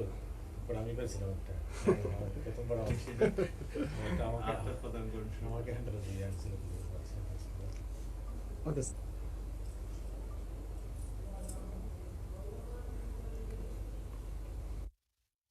প্রথমে ধন্যবাদ জানাই এবং অভিনন্দন জানাই মিজানকে তরুণ সাংবাদিক হিসেবে তিনি বিমসের এই অ্যাওয়ার্ডটি পেলেন। এটি একটি ভিন্ন ধরনের অর্জন আমি মনে করব। ভিন্ন ধরনের অর্জন এই অর্থে মনে করব যে বিমস বাংলাদেশে যে কাজটি করছে এই কাজটি খুব নীরবে কাজ হচ্ছে, কিন্তু আসলে দেশের জন্য জাতির জন্য এটি সবচেয়ে প্রয়োজনীয় কাজ। কারণ আমরা যদি আমাদের সমাজের এই যে পরমত অসহিষ্ণুতা, এই যে প্রতিহিংসা, এই যে পারস্পরিক যে সংঘাত, এইখান থেকে যদি আমরা আলোচনার মাধ্যমে মধ্যস্থতার মাধ্যমে একটা সমাজ গড়ে তুলতে পারি, সেটি হচ্ছে সবচেয়ে ভালো উদ্যোগ। এবং বিমস খুব নীরবে কাজটি করছেন। বিশেষ করে অ্যাডভোকেট গোস্বামী সেই বিশ্বজনীন যে উদ্যোগ, সেই উদ্যোগটির বাংলাদেশের প্রতিনিধিত্ব করেন। তিনি অত্যন্ত অভিনিবেশ সহকারে সারা বাংলাদেশে এটাকে ছড়িয়ে দিচ্ছেন এবং তার কর্মপদ্ধতিটি আমি পছন্দ করি এই অর্থে যে তিনি তার এই উদ্যোগে প্রবীণদেরকে যেমন সন্নিবেশিত করেছেন, তার পাশাপাশি তরুণদেরকেও তিনি নিয়ে এসছেন। কারণ তরুণরা হচ্ছে আগামী দিনের চালিকা শক্তি। তাদের মধ্যে যদি পরমত সহিষ্ণুতা, প্রতিহিংসা পরণতা দূর করা যায়, পরমত সহিংসতা বাড়ানো যায়, মেডিয়েশনের মাধ্যমে সমস্ত সমস্যা নিষ্পত্তি করার যে প্রবণতা সেটি যদি করা যায়, তাহলে সেটি সমাজের জন্য একটি বড় কাজ হয়। আর এই ক্ষেত্রে তিনি বেছে নিয়েছেন মিডিয়াকে। আমরা মনে করি যে মিডিয়া সাংবাদিকরা তো যে কাজ করেন তার নিজেদের জন্য কাজ করেন না, তাদের কাজটি প্রকারান্তরে দেশের জনমানুষের জন্য কাজটি হয় এবং জনমানুষ এই কাজটি থেকে নিজেরা শিক্ষিত হয়ে ওঠেন। মিডিয়ার একটা বড় কাজ হচ্ছে, মিডিয়ার যে বড় তিনটি কাজ বলা হয়, একটা হচ্ছে to inform people, to educate people, to entertain people. তো প্রথম দুইটি হচ্ছে খুব গুরুত্বপূর্ণ, যে to inform people and to educate people, তথ্যের মাধ্যমে মানুষকে শিক্ষিত করে তোলা। আর মিডিয়াকে সেই জন্য সমাজের চলমান ইতিহাসের সাক্ষী এবং শিক্ষক দুইটি বলা হয়। কিন্তু আজকের সমাজে আমরা দেখছি যে শুধুমাত্র রাজনৈতিক সহিংসতা না, সাম্প্রদায়িক সহিংসতা না, সামাজিক জায়গাটিতেও গত এক সপ্তাহ 2 সপ্তাহের পত্রিকার দিকে যদি তাকান তাহলে ভয়াবহ পারিবারিক মূল্যবোধের অবক্ষয় আমরা দেখতে পাচ্ছি, ভয়াবহ সামাজিক মূল্যবোধের অবক্ষয় আমরা দেখতে পাচ্ছি। কাজে সেই জায়গাটিতে মিডিয়ার দায়িত্ব শুধুমাত্র সেই সহিংসতা বা অবক্ষয়ের চিত্রটি তুলে ধরা না, তার মধ্য দিয়ে মানুষের মধ্যে একটা সচেতনতাও তৈরি যে এই প্রতিহিংসা পরায়ণতা, এই যে সামাজিক মূল্যবোধের অবক্ষয় আমাদের প্রজন্মের পর প্রজন্মকে ধ্বংস করে দিতে পারে। কাজে সেই দিক থেকে বিম যে গণমাধ্যমকে খুব গুরুত্ব দিচ্ছে, আমি একজন পুরনো সাংবাদিক হিসেবে সেটাকে অভিনন্দন জানাই। এবং তারা নতুন সাংবাদিক হিসেবে যাদেরকে পুরস্কৃত করছে, এটি শুধুমাত্র পুরস্কার মাত্র নয়। যিনি পুরস্কারটি পেলেন, বিশেষ করে মিজানকে বলবো যে এই পুরস্কারের মধ্য দিয়ে আপনার যে পেশাগত দায়িত্বের জায়গায় একটা নতুন ক্ষেত্র উন্মোচিত হলো। এখন পর্যন্ত আমাদের সাংবাদিকতায় নানা ধরনের বিট আছে, সেই বিটের মধ্যে এই মিডিয়েশনের বিটটি নাই। কাজে এইটি তৈরি করতে হবে যাতে আমাদের সমস্ত সাংবাদিকতার যে অনুসন্ধানী সাংবাদিকতার যে জায়গাতে, সেই জায়গাটিতে একটা ঘটনা আমরা কভার করব, কিন্তু ঘটনা কভার করার পাশাপাশি এর নেপথ্য কারণ তুলে ধরে কিভাবে এটা সমঝোতার মাধ্যমেই নিষ্পত্তি করা যেত, সমাজে অন্য ধরনের প্রতিক্রিয়া সৃষ্টি হওয়ার আগে নিষ্পত্তি করা যেত, সেই অনুসন্ধানটি হওয়া জরুরি বলে আমি মনে করি। আমি বিমসের যুগকে স্বাগত জানাই, আবারও অ্যাডভোকেট গোস্বামীকে ধন্যবাদ জানাই এবং তার টিমকে ধন্যবাদ জানাই এবং এই সম্মেলনের সাফল্য কামনা করি। We really thank our honorable chief guest, Mr. Mujurul Ehsan Bulbul, for your presence and for making this award-giving ceremony a success. We are highly honored. Thank you. Now, I would like to request Mr. S.K. Mizan Ahmed to share your words of appreciation. ধন্যবাদ। শুরুতে জানতে চাই আসলে আমাকে কি দেখা যাচ্ছে কিনা? দেখা যাচ্ছে না। দেখা যাচ্ছে না না, দেখা যাচ্ছে না। শোনা যাচ্ছে কিন্তু দেখা যাচ্ছে না। আসলে হয়তো একটু কারিগরি ত্রুটির কারণে আমাকে দেখা যাচ্ছে না। তবে যেহেতু বিশিষ্ট জনরা সবাই অপেক্ষা করছেন, আমি আমার কথা বলা হয়তো শুরু করে দেওয়া ভালো হবে। শুরুতেই ধন্যবাদ জানাই বিমসকে আমাকে এই আমার চেষ্টা ও শ্রমের এই স্বীকৃতি দেবার জন্য। যে কোনো স্বীকৃতি আসলে সবার কাজে খুব উৎসাহ দেয়, পাশাপাশি স্বীকৃতির একটা বড় দায়িত্ববোধও জন্মায় এবং সেই দায়িত্ববোধের জায়গা থেকে আগামীতে আমি চেষ্টা করব মিডিয়েশন নিয়ে আরো ভালো করে কাজ করার জন্য। আর যে কথা না বললেই নয়, বাংলাদেশ ইন্টারন্যাশনাল মিডিয়েশন সোসাইটি শ্রদ্ধেয় চেয়ারম্যান এস.এন. গোস্বামী স্যারের প্রতি আমি আন্তরিক কৃতজ্ঞতা প্রকাশ করছি, কারণ ওনার বক্তব্যের মধ্য দিয়ে আসলে মিডিয়েশন সম্পর্কে আমার ধারণা হয় এবং আমার আগ্রহ আসে, এবং তারপর উনি আমাকে পড়াশোনার জন্য কিছু কাগজ দেন এবং তার মধ্য দিয়ে আসলে বোঝার একটা সুযোগ হয় বাংলাদেশের যে দীর্ঘ মামলা জটের যে দুর্ভোগ, সেই দুর্ভোগে আসলে মিডিয়েশন কিভাবে আমাদের বিচার প্রার্থীদের আইনি সহায়তা দিতে পারে। আমি আজকের এই অনুষ্ঠানে শ্রদ্ধাভরে স্মরণ করছি আমাদের সাবেক আইনমন্ত্রী প্রয়াত আব্দুল মতিন খসরু স্যারকে, যার কাছ থেকে আসলে আমি জেনেছিলাম যে বাংলাদেশের সাধারণ কোনো মামলা সব আদালত ঘুরে নিষ্পত্তি হতে 12 বছরের বেশি সময় লাগে। এর পাশাপাশি জটিল যদি মামলাটি হয় সেক্ষেত্রে 16 বছর 18 বছরের বেশি সময় লেগে যায়। অর্থাৎ দেখা যায় যে পিতা যদি কোনো মামলা করে সেক্ষেত্রে বংশ পরম্পরায় সেই মামলাটি সন্তানের উপর আসে এবং একটি পরিবারের একদম সর্বশান্ত হয়ে যায় শুধুমাত্র এই মামলার যে আনুষঙ্গিক খরচ, সেই খরচগুলো জোগাবার জন্য। এমন বাস্তবতায় আসলে মিডিয়েশনকে নিয়ে কাজ করার একটি বড় সুযোগ আমাদের রয়েছে। আমরা জানি যে আমাদের 40 লাখের বেশি মামলার জট রয়েছে এবং আমাদের বিচারকদের স্বল্পতা রয়েছে, এজলাসের স্বল্পতা রয়েছে। সেক্ষেত্রে আসলে বিরোধ নিষ্পত্তির ক্ষেত্রে মিডিয়েশন একটি বড় ভূমিকা রাখতে পারে। আর আমার যে প্রতিবেদনে যে বিষয়গুলো আসলে এই বিষয়গুলো তুলে ধরা হয়েছিল, একটি কথা আপনাদের সবাইকে জানাতে চাই, আমার 20 জন গণমাধ্যম সহকর্মীও আজকে এই ওয়ার্কশপে ছিল দিনভর, আমিও ছিলাম, বেশ কিছু শিখেছি। শুধু একটি কথা বলতে চাই, আসলে মিডিয়েশন কিন্তু নতুন একটি বিষয় আমাদের জন্য না, আমাদের পরিবারে কিন্তু মিডিয়েশনের চর্চাটি রয়েছে, সমাজ জীবনে রয়েছে, রাজনৈতিক জীবনেও রয়েছে। আমরা যদি দেখি যে যখন কোনো সন্তান তার পিতামাতার কাছে কোনো কিছুর আবদার করে এবং পিতামাতা সেই সীমাবদ্ধতার জন্য যখন সেই জিনিসটি কিনে দিতে পারেন না, তখন সন্তানকে তিনি যেভাবে বোঝান সেটাই কিন্তু আসলে মিডিয়েশন। আমরা দেখেছি রাজনৈতিক নেতৃত্ব যখন কোনো কমিটি গঠন করেন তখন যারা পদ বঞ্চিত তারা যখন আসে তাদেরকে রাজনৈতিক নেতা যে বোঝান তারাই হচ্ছে আসলে কিন্তু সেটাই কিন্তু আসলে হচ্ছে মিডিয়েশন। আমরা দেখেছি যে 7ই মার্চের ঐতিহাসিক ভাষণে কিন্তু বঙ্গবন্ধু শেখ মুজিবুর রহমান বলেছিলেন, এক কেউ যদি ন্যায্য কথা বলে সংখ্যায় যদি সে কম হয় তাহলেও আমরা তার কথা শুনবো, সেটি কিন্তু আসলে মিডিয়েশন। অতএব মিডিয়েশন কিন্তু আমাদের জীবনের প্রতিটি স্তরে রয়েছে। শিক্ষকরাও কিন্তু মিডিয়েশন করেন স্টুডেন্টদেরকে যখন বোঝান, যে অবাধ্য স্টুডেন্ট যখন পড়তে চায় না তাকে যে শিক্ষক যে বোঝান সেটিও মিডিয়েশন। শুধুমাত্র এখন যেটি হচ্ছে যে আমাদের এই যে বিরোধ নিষ্পত্তির ক্ষেত্রে মিডিয়েশনের যে ভূমিকাটি, বিরোধ নিষ্পত্তিতে মিডিয়েশন যে একটি কার্যকর উপায় সেটি আসলে তুলে ধরা। আমাদের বিবেচনা করতে হবে যে আসলে আমরা মিডিয়েশন নিয়ে বর্তমানে কোন অবস্থানে রয়েছি, আমরা কোন অবস্থানে যেতে চাই এবং কিভাবে যেতে চাই, এবং সেই যাওয়ার ক্ষেত্রে আসলে হয়তো গণমাধ্যম একটি বড় সহযোগী হাত হতে পারে। কারণ আপনি জানেন যে একটু আগে বুলবুল স্যার কিন্তু বলেছিলেন যে গণমাধ্যম মানুষের চিন্তার যে জায়গাটা, সেই চিন্তার জায়গাটাকে বিকশিত করে এবং তাকে ভাবতে শেখায়। এবং আজকে এস এন গোস্বামী স্যারও কিন্তু তার বক্তব্যে বলেছেন যে গণমাধ্যমের কাজ হচ্ছে মানুষের ভাবনা তৈরি করা, সাধারণ মানুষের ভাবনাটা তৈরি করা, এবং সেই জায়গায় দূরদর্শী হতে হবে।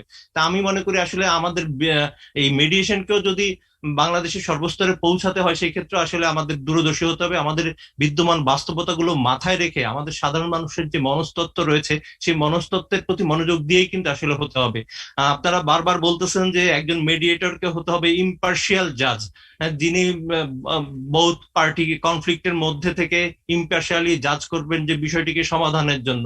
এই যে ইম্পার্শিয়াল জাজমেন্ট একটি মানুষ কখন করতে পারে, সেই শিক্ষা সেই বোধ কি আসলে আমাদের অধিকাংশ মানুষদের মধ্যে রয়েছে কিনা, এবং সেই ক্ষেত্রে আসলে আমাদের করণীয় কি? অতএব আমার মনে হয় যে আমাদের ম্যাস পিপলদের যে মেন্টাল স্ট্যান্ডার্ড এবং তাদের যেই চিন্তার যে জগৎটা, সেই জগৎটা তো আমাদের মনোযোগ দেওয়া প্রয়োজন। কিভাবে আসলে সেই জায়গাটা আমরা বুঝাতে পারি যে একটি গাছ নিয়ে, একটি জমির আইল নিয়ে ভাই বোনে, বোনে ভাইয়ে, চাচা ভাতিজার মধ্যে যে যে দ্বন্দ্ব, এই দ্বন্দ্বগুলো আসলে আমাদের কি ক্ষতি করতেছে, আমরা আসলে কি পাচ্ছি মামলা থেকে, সেই জিনিসগুলো আসলে প্রশ্নগুলো উত্থাপন করা উচিত। এবং এই নিয়ে আসলে অনেক কাজ করার সুযোগ রয়েছে, আগামীতে হয়তো চেষ্টা করব। আর সময় নিতে চাই না, কারণ সবাই অনেকক্ষণ ধরে অনেক বিষয় নিয়ে অনেক আলোচনা হয়েছে। সবাই দোয়া করবেন যেন সামনে আরো ভালো করতে পারি। এই আবেদন রেখে আসলে আমি আমার বক্তব্য শেষ করছি। বিমসকে আবারও ধন্যবাদ। ও শেষে একটি কথা বলতে চাই যে আজকের এই পুরস্কারটি আমি আমার প্রয়াত বাবা মুনসুর আহমদের জন্য উৎসর্গ করতে চাই। যিনি থাকলে হয়তো আজকে খুবই খুশি হতেন, খুব খুশি হতেন যে আমার এই অর্জন দেখে। আমার মা, আমার ভাই, সবার প্রতি আমি আসলে কৃতজ্ঞতা জ্ঞাপন করছি। আর পাশাপাশি যে প্রতিষ্ঠানে আমি কাজ করি, এস এ টেলিভিশন, সেই প্রতিষ্ঠানের মাননীয় ব্যবস্থাপনা পরিচালক, আমার সহকর্মীরা যারা আমার কাজে উৎসাহ দিচ্ছে, তাদের সবার প্রতি কৃতজ্ঞতা জানিয়ে আমি বিদায় নিচ্ছি। সবাই আমার জন্য দোয়া করবেন। ধন্যবাদ। Beans.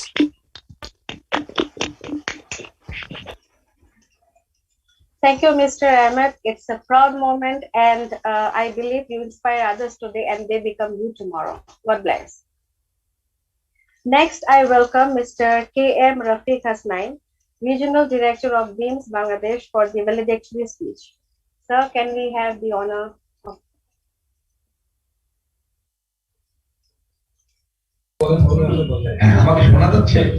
Yes, sir. Good afternoon. আজকের এই কর্মশালাটি হলো সাংবাদিককে নিয়ে। রংপুরের 20 জন সাংবাদিককে নিয়ে আজকের এই কর্মশালায় প্রধান প্রশিক্ষক হিসেবে উপস্থিত আছেন মাননীয় বিচারপতি ইমান আলী স্যার, যিনি বাংলাদেশের আপিল বিভাগের সর্বশ্রেষ্ঠ বিচারপতি। উপস্থিত আছেন আমাদের বিমসের প্রাণপ্রিয় ব্যক্তিত্ব, আমাদের অত্যন্ত পূজনীয় chairman beans advocate S N Goswami sir. প্রধান অতিথি হিসেবে উপস্থিত আছেন আমাদের বুলবুল ভাই, এবং আজকের এই অনুষ্ঠানে বিশেষ পার্সন হিসেবে যারা কথা বলেছেন, প্রথমে বলি তনুশ্রী আর প্রিয়ঙ্কা, তাদের সাবলীল ভাষায় আমাদের সঙ্গে সারাদিনই ছিলেন। তাদের বক্তব্য সবাই মিলে আমরা উপভোগ করেছি, এবং আরো অন্যান্য ব্যক্তিবর্গ যারা আমাদের সঙ্গে সারাদিন ছিলেন সকলকে ধন্যবাদ জানাই। আজকের এই প্রোগ্রামটি মূলত সংগঠনের দায়িত্ব পালন করেছেন ডক্টর প্রসন্নজিৎ সরকার, যিনি বিমসের PMC deputy director, Rangpur Begum Rokeya বিশ্ববিদ্যালয়ে কাজ করেন, বিশেষ করে গবেষণার সঙ্গে যুক্ত। আজকের এই প্রোগ্রামে আমাদের সঙ্গে ছিলেন লিমসের রংপুর বিভাগীয় কোঅর্ডিনেটর অ্যাডভোকেট আফরোজা শারমিন কণা। এই প্রোগ্রামের সঙ্গে সর্বতভাবে তারা সহযোগিতা করেছেন, শ্রম দিয়েছেন, মেধা দিয়েছেন আমার প্রিয় অ্যাডভোকেট পঙ্কজ কুণ্ডু এবং অন্যান্য সকল যারা আমাদের সঙ্গে বিভিন্ন সময় কাজ করেছেন। আমরা বিমসে কাজ করি, আমরা সমঝোতার জন্য কাজ করি, মিডিয়েশনের জন্য কাজ করি। রংপুর অঞ্চলে এর আগে অনেকগুলো প্রোগ্রাম হয়েছে, বিচারকদেরকে নিয়ে প্রোগ্রাম হয়েছে, প্রশিক্ষণ হয়েছে, সারা দেশে চলছে বিমসের কাজ। আমরা নিরন্তর কাজ করছি এই বাংলাদেশে স্বাধীনতার যে উদ্দেশ্য, সেই উদ্দেশ্য বাস্তবায়নে। আমরা 200 বছর ইংরেজদের গোলামি করেছি, পাকিস্তানের শোষণের থেকে রক্ষা করবার জন্য মুক্তিযুদ্ধ করেছি, স্বাধীনতা সংগ্রামে আমরা অংশ নিয়েছি, আমরা স্বাধীনভাবে বাঁচবার জন্য। মানুষের মৌলিক অধিকারের মধ্যে বিচার পাওয়ার একটা অধিকার আছে, কিন্তু দেশের যে বিচার ব্যবস্থার অবস্থা, যে মামলা জট, তাতে মানুষের কাঙ্ক্ষিত জায়গায় পৌঁছতে পারিনি। আমরা স্বাধীনতার 50 বছর উদযাপন করেছি। আমরা লক্ষ্য করে দেখবো, আপনারা লক্ষ্য করে দেখবেন যে এই বেশিরভাগ সময় সামরিক শাসন, স্বৈর শাসন এই দেশে শাসন করেছে। আমরা একটা হতভাগা জাতি। মুক্তিযুদ্ধের স্বাধীনতার 3.5 বছরের মাথায় জাতির জনককে হত্যা করা হয়েছে। জাতির জনকের হত্যার বিচার করতে আমাদের লেগেছে অনেক দীর্ঘ সময়। জাতির জনকের হত্যার বিচার হলেও বিচারের রায় এখন পর্যন্ত সম্পূর্ণ কার্যকর করা যায়নি। সমস্ত খুনিদেরকে নিয়ে এসে এখনো বিচারের আওতায় আনা সম্ভব হয়নি। জাতির জনকের হত্যার জন্য আমাদের এতক্ষণ অপেক্ষা করতে হয়েছে, সে দেশে সাধারণ মানুষের অবস্থা অত্যন্ত নাকাল। সেই জন্যই বাংলাদেশ ইন্টারন্যাশনাল মিডিয়েশন সোসাইটি আমরা মনে করি এই বিচারের এই জায়গাটা থেকে সরে এসে সমঝোতার মাধ্যমে, একে অপরের সঙ্গে বিরোধ মীমাংসার মাধ্যমে একটা শান্তিপ্রিয় বাংলাদেশ, একটা সুন্দর বাংলাদেশ, বঙ্গবন্ধুর সোনার বাংলা গড়ে তোলা যায় কিনা সেই কাজ করছি। হ্যাঁ, বিচারের জন্য বিচারালয় আছে, কিন্তু তার আগেই যদি আমরা আমাদের যত বিবাদ, আমাদের যত দাবি দেওয়া, আমাদের যত বিরোধ যদি আমরা মিটিয়ে ফেলতে পারি, তাহলে একটি উইন উইন সিচুয়েশন বিরাজ করে। মিডিয়েশনের টার্গেট হলো, মিডিয়েশনের লক্ষ্য হলো, উদ্দেশ্য হলো কেউ ঠকবে না, সকলেই বিচার পাবে। এখানে বিবেক দিয়ে, এখানে আন্তরিকতা দিয়ে, এখানে মন মানসিকতা প্রয়োগ করে আমরা সামাজিক ভাবে বসবাস করবার একটা প্রক্রিয়া। সাধারণত আইনজীবীদেরকে নিয়ে আমরা কাজ করে থাকি। অল্টারনেটিভ ডিসপিউট রেজলিউশন, বিকল্প বিরোধ নিষ্পত্তির ক্ষেত্রে কোর্টে আমরা কিভাবে বিরোধ তাড়াতাড়ি নিষ্পত্তি করি সেই জন্য কাজ করি। কিন্তু আমাদের মনে হয়েছে, বিমস মনে করে যে আদালতের বাইরেও যারা এই সমাজে বসবাস করেন, সমাজে যারা গণ্যমান্য ব্যক্তি, তাদের মধ্যে সাংবাদিকদের ভূমিকা অত্যন্ত গুরুত্বপূর্ণ, গণমাধ্যমের ভূমিকা অত্যন্ত গুরুত্বপূর্ণ। পৃথিবীর অনেক জায়গায়, সব জায়গায় গণমাধ্যমকে সেকেন্ড পার্লামেন্ট বলা হয়। গণমাধ্যমকে এই জন্যই সেকেন্ড পার্লামেন্ট বলা হয়, যখন পার্লামেন্ট থাকে না, পার্লামেন্টের বাইরে মানুষের কথা বলবার জন্য, আমাদের কণ্ঠ উঁচু করে জয়ধ্বনি তুলবার জন্য গণমাধ্যম কাজ করে থাকে। সেই জন্য গণমাধ্যমের এই ভূমিকা, গণমাধ্যম যেন এই সমঝোতার বিষয়ে আমাদের পাশে দাঁড়াতে পারে, সমঝোতার ক্ষেত্রে এই সমাজের পাশে দাঁড়াতে পারে, বাংলাদেশের এই অবস্থায় পাশে দাঁড়াতে পারে, সেজন্য তাদের একটা ভূমিকা আছে। এই আদালত পর্যন্ত এই ব্রিটিশ যে বিচার ব্যবস্থা, সেই বিচার ব্যবস্থায় এই বিচারের সঠিক বাণী সর্বত্র পৌঁছায় না। বঙ্গবন্ধু যথার্থই বলেছিলেন, বিচারের এই দীর্ঘসূত্রিতা থেকে আমাদের মুক্ত করতে হবে, বিচার ব্যবস্থা এই ব্যবস্থা থেকে মুক্তি করতে হবে। আমাদের যে বিচার ব্যবস্থা প্রতিষ্ঠিত, সেটা ব্রিটিশ যুগের আইনের বিচার ব্যবস্থা। এই বিচার ব্যবস্থা তৈরি হয়েছিল শাসন করবার জন্য, এই বিচার ব্যবস্থা তৈরি হয়েছিল শোষণ করবার জন্য। বঙ্গবন্ধু যদি বেঁচে থাকতেন, তাহলে আমরা একটি নতুন বিচার ব্যবস্থা দেখতে পারতাম, নতুন সূর্যোদয় ঘটতো বাংলাদেশে বিচারের ক্ষেত্রে। আমাদের সে স্বপ্ন দেখতে হবে, আমাদের মতো আমাদের বিচার ব্যবস্থা প্রতিষ্ঠিত করতে হবে, এবং সেই জন্যই আমরা আমাদের লক্ষ্যে পৌঁছতে পারছি না।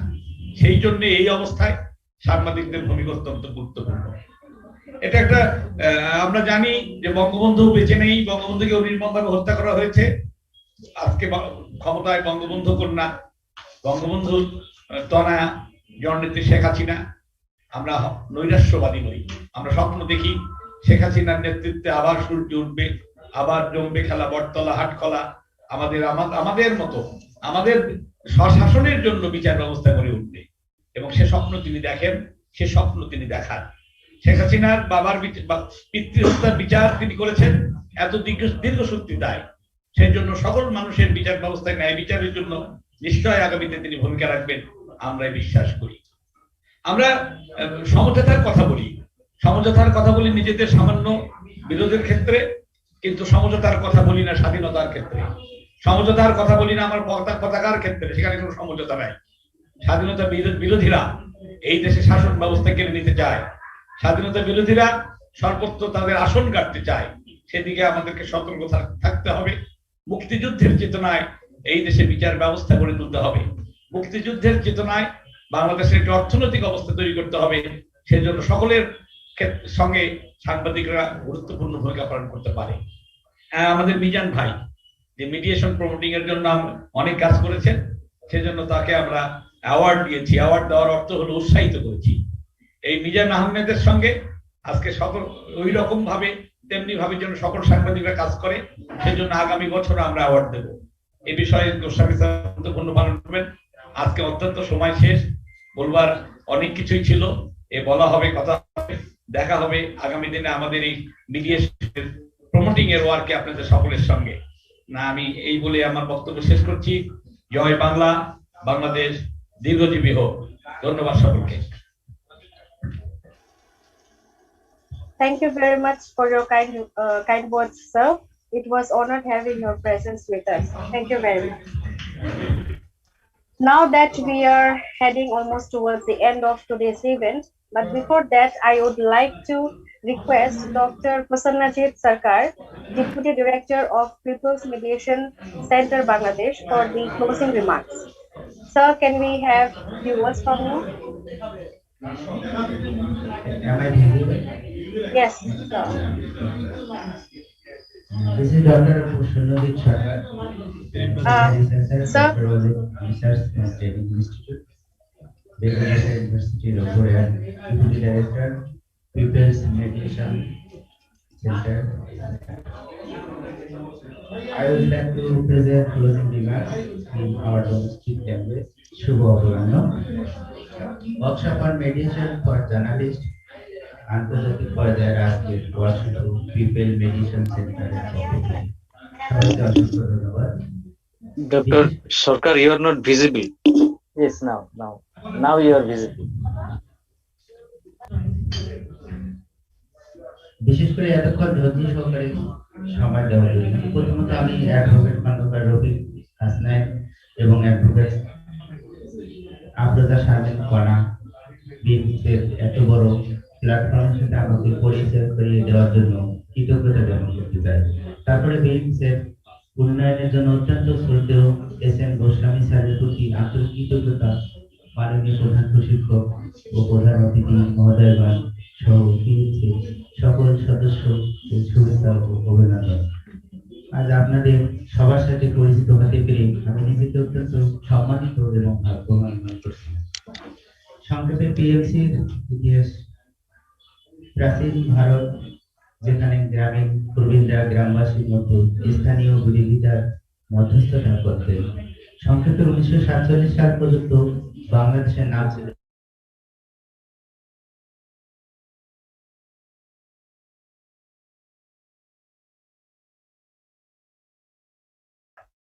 Hello.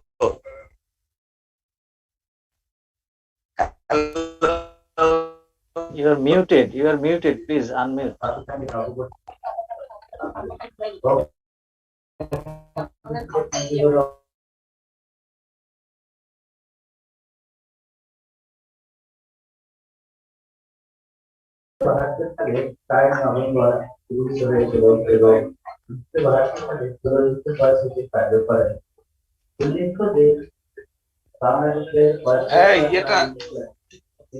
প্রজেক্টরটা তৈরি করে দেওয়া যায় না?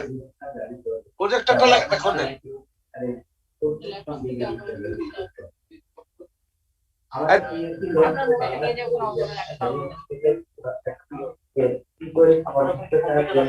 আর শুনতে পাচ্ছেন?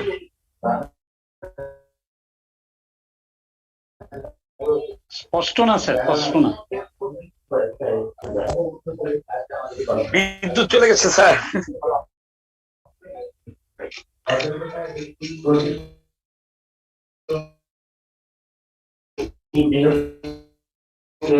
যোগাযোগ এবং আলোচনা কৌশল ব্যবহারের মাধ্যমে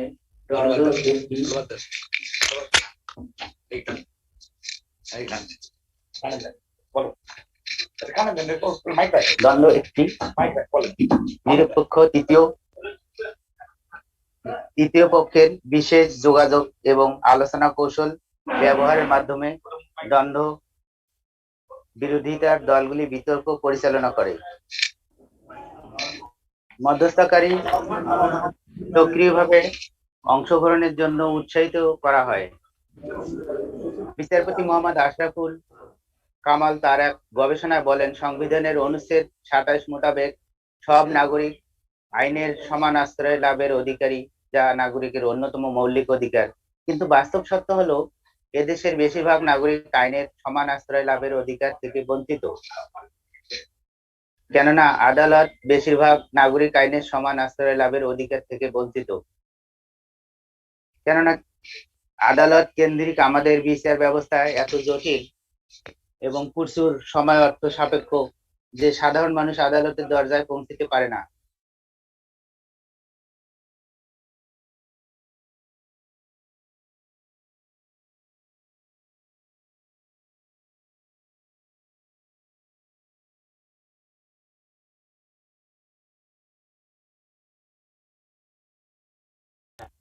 এমন একটি অবস্থায় আমরা মনে করি বিরোধ নিষ্পত্তিতে মিডিয়েশন বা মধ্যস্থতা পদ্ধতি সবচেয়ে বড়, শ্রেষ্ঠ ও উত্তম পদ্ধতি হিসেবে জনগণের আইনের সমান অধিকার প্রাপ্তিতে মুখ্য ভূমিকা রাখতে পারে।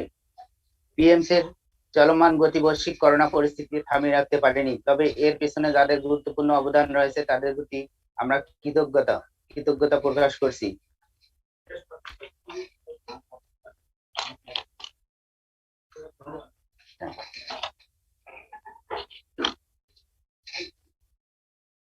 প্রিয় সাংবাদিকবৃন্দ, এ পেশায় রত থেকে আমাদের সবাইকে জানতে হবে সাংবাদিকতার ধরন কি। আন্তর্জাতিক অঙ্গনে প্রতিষ্ঠিত সাংবাদিকদের মাধ্যমে আমরা 9 ধরনের সাংবাদিকতার পরিচয় পেয়ে থাকি, যথা investigative journalism, watchdog journalism, broadcast journalism, online journalism, opinion journalism, expert journalism, trade journalism, entertainment journalism, political journalism. প্রিয় সাংবাদিকবৃন্দ, পিএমসি এর পক্ষ থেকে আপনাদের নিকট বাংলাদেশ সুপ্রিম কোর্ট এবং একটি 21 মার্চ 2021 তারিখের একটি সার্কুলার সরবরাহ করা হয়েছে। সার্কুলারটি প্রস্তুত ও অনুমোদনের গুরুত্বপূর্ণ ভূমিকা পালন করেছেন আমাদের সবার প্রিয় বিচারপতি মোহাম্মদ ইমান আলী স্যার, যিনি আজকে চিফ ট্রেনার হিসেবে আমাদের মাঝে উপস্থিত রয়েছেন। চীনের ট্যাং ডাইনাস্টি অর্থাৎ ট্যাং রাজবংশের শাসনামলে একটি রিপোর্ট বা কোর্ট সার্কুলার প্রকাশিত হয়, যা পৃথিবীর প্রথম কোর্ট সার্কুলার হিসেবে গণ্য করা হয়। আন্তর্জাতিক অঙ্গনে প্রতিষ্ঠিত মিডিয়েশন উইথ জার্নালিজম এর বিশ্লেষকবৃন্দ আপনাদের নিকট তাদের মূল্যবান বক্তব্য রেখেছেন। আমি বিশ্বাস করি তাদের মূল্যবান বক্তব্য অনুধাবন ও অনুশীলনের মাধ্যমে আমরা হতে পারি ওয়াচডগ জার্নালিজম এর একটি স্তম্ভ, এবং আমরা যদি ইংরেজি 21 মার্চ 2021 তারিখ সার্কুলারটি সাধারণ মানুষের নিকট কিংবা বিচার প্রার্থী জনগণের নিকট কিংবা আইন অঙ্গনের মাননীয় বিচারক কিংবা শ্রদ্ধেয় আইনজীবীবৃন্দের নিকট উপস্থাপনে সক্ষম হই, তাহলে প্রস্তুত সার্কুলারটি জাতির জনক বঙ্গবন্ধু শেখ মুজিবুর রহমানের কাঙ্ক্ষিত বিচার ব্যবস্থা প্রতিষ্ঠায় সহায়ক ভূমিকা পালন করবে বলে আমি বিশ্বাস করি। প্রিয় সাংবাদিকবৃন্দ, বাংলাদেশের ল টাইমস কর্তৃক আপনাদের নিকট বঙ্গবন্ধুর দুটিময় মিডিয়েশন, মধ্যস্থায় মহাত্মা এবং আমি জানি তুমি মিথ্যা বলছো 3টি বই সরবরাহ করা হয়েছে। ওই 3টি অধ্যয়ন করলে আমরা স্থানীয়ভাবে মিডিয়েশন উইথ জার্নালিজম সম্পর্কে একটি গুরুত্বপূর্ণ বার্তা পেতে পারি। কানাডিয়ান প্রতিষ্ঠিত সাংবাদিক মার্শাল ম্যাকলুহাসের প্রতিষ্ঠিত নীতি হলো মাধ্যমেই বার্তা।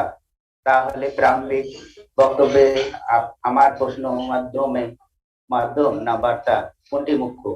বিষয়টি সম্পূরক প্রশ্ন এবং উত্তরের মাঝে আজকের ওয়ার্কশপের সফল হবে।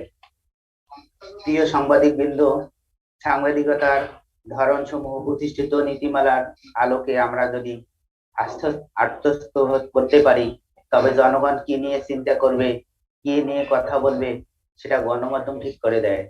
জাতির জনক বঙ্গবন্ধু শেখ মুজিবুর রহমানের কাঙ্ক্ষিত গণমাধ্যম প্রতিষ্ঠা করতে হলে এজেন্ডা সেটিং তত্ত্বের মিডিয়া দূরদর্শী হতে হবে।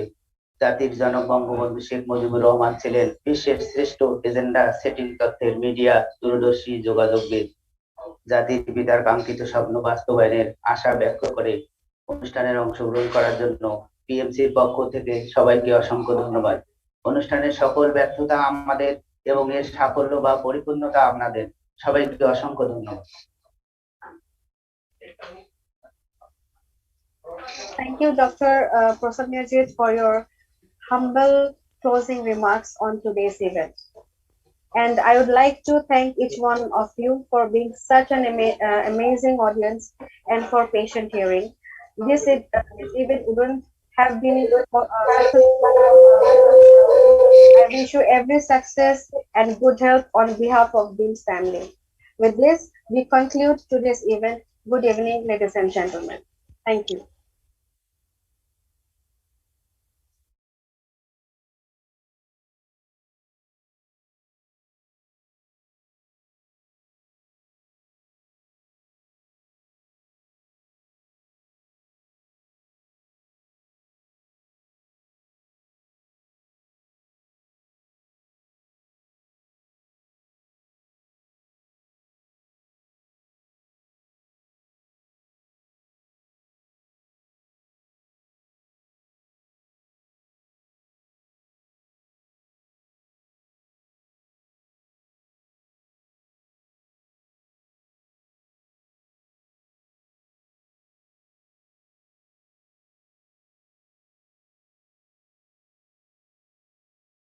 Recording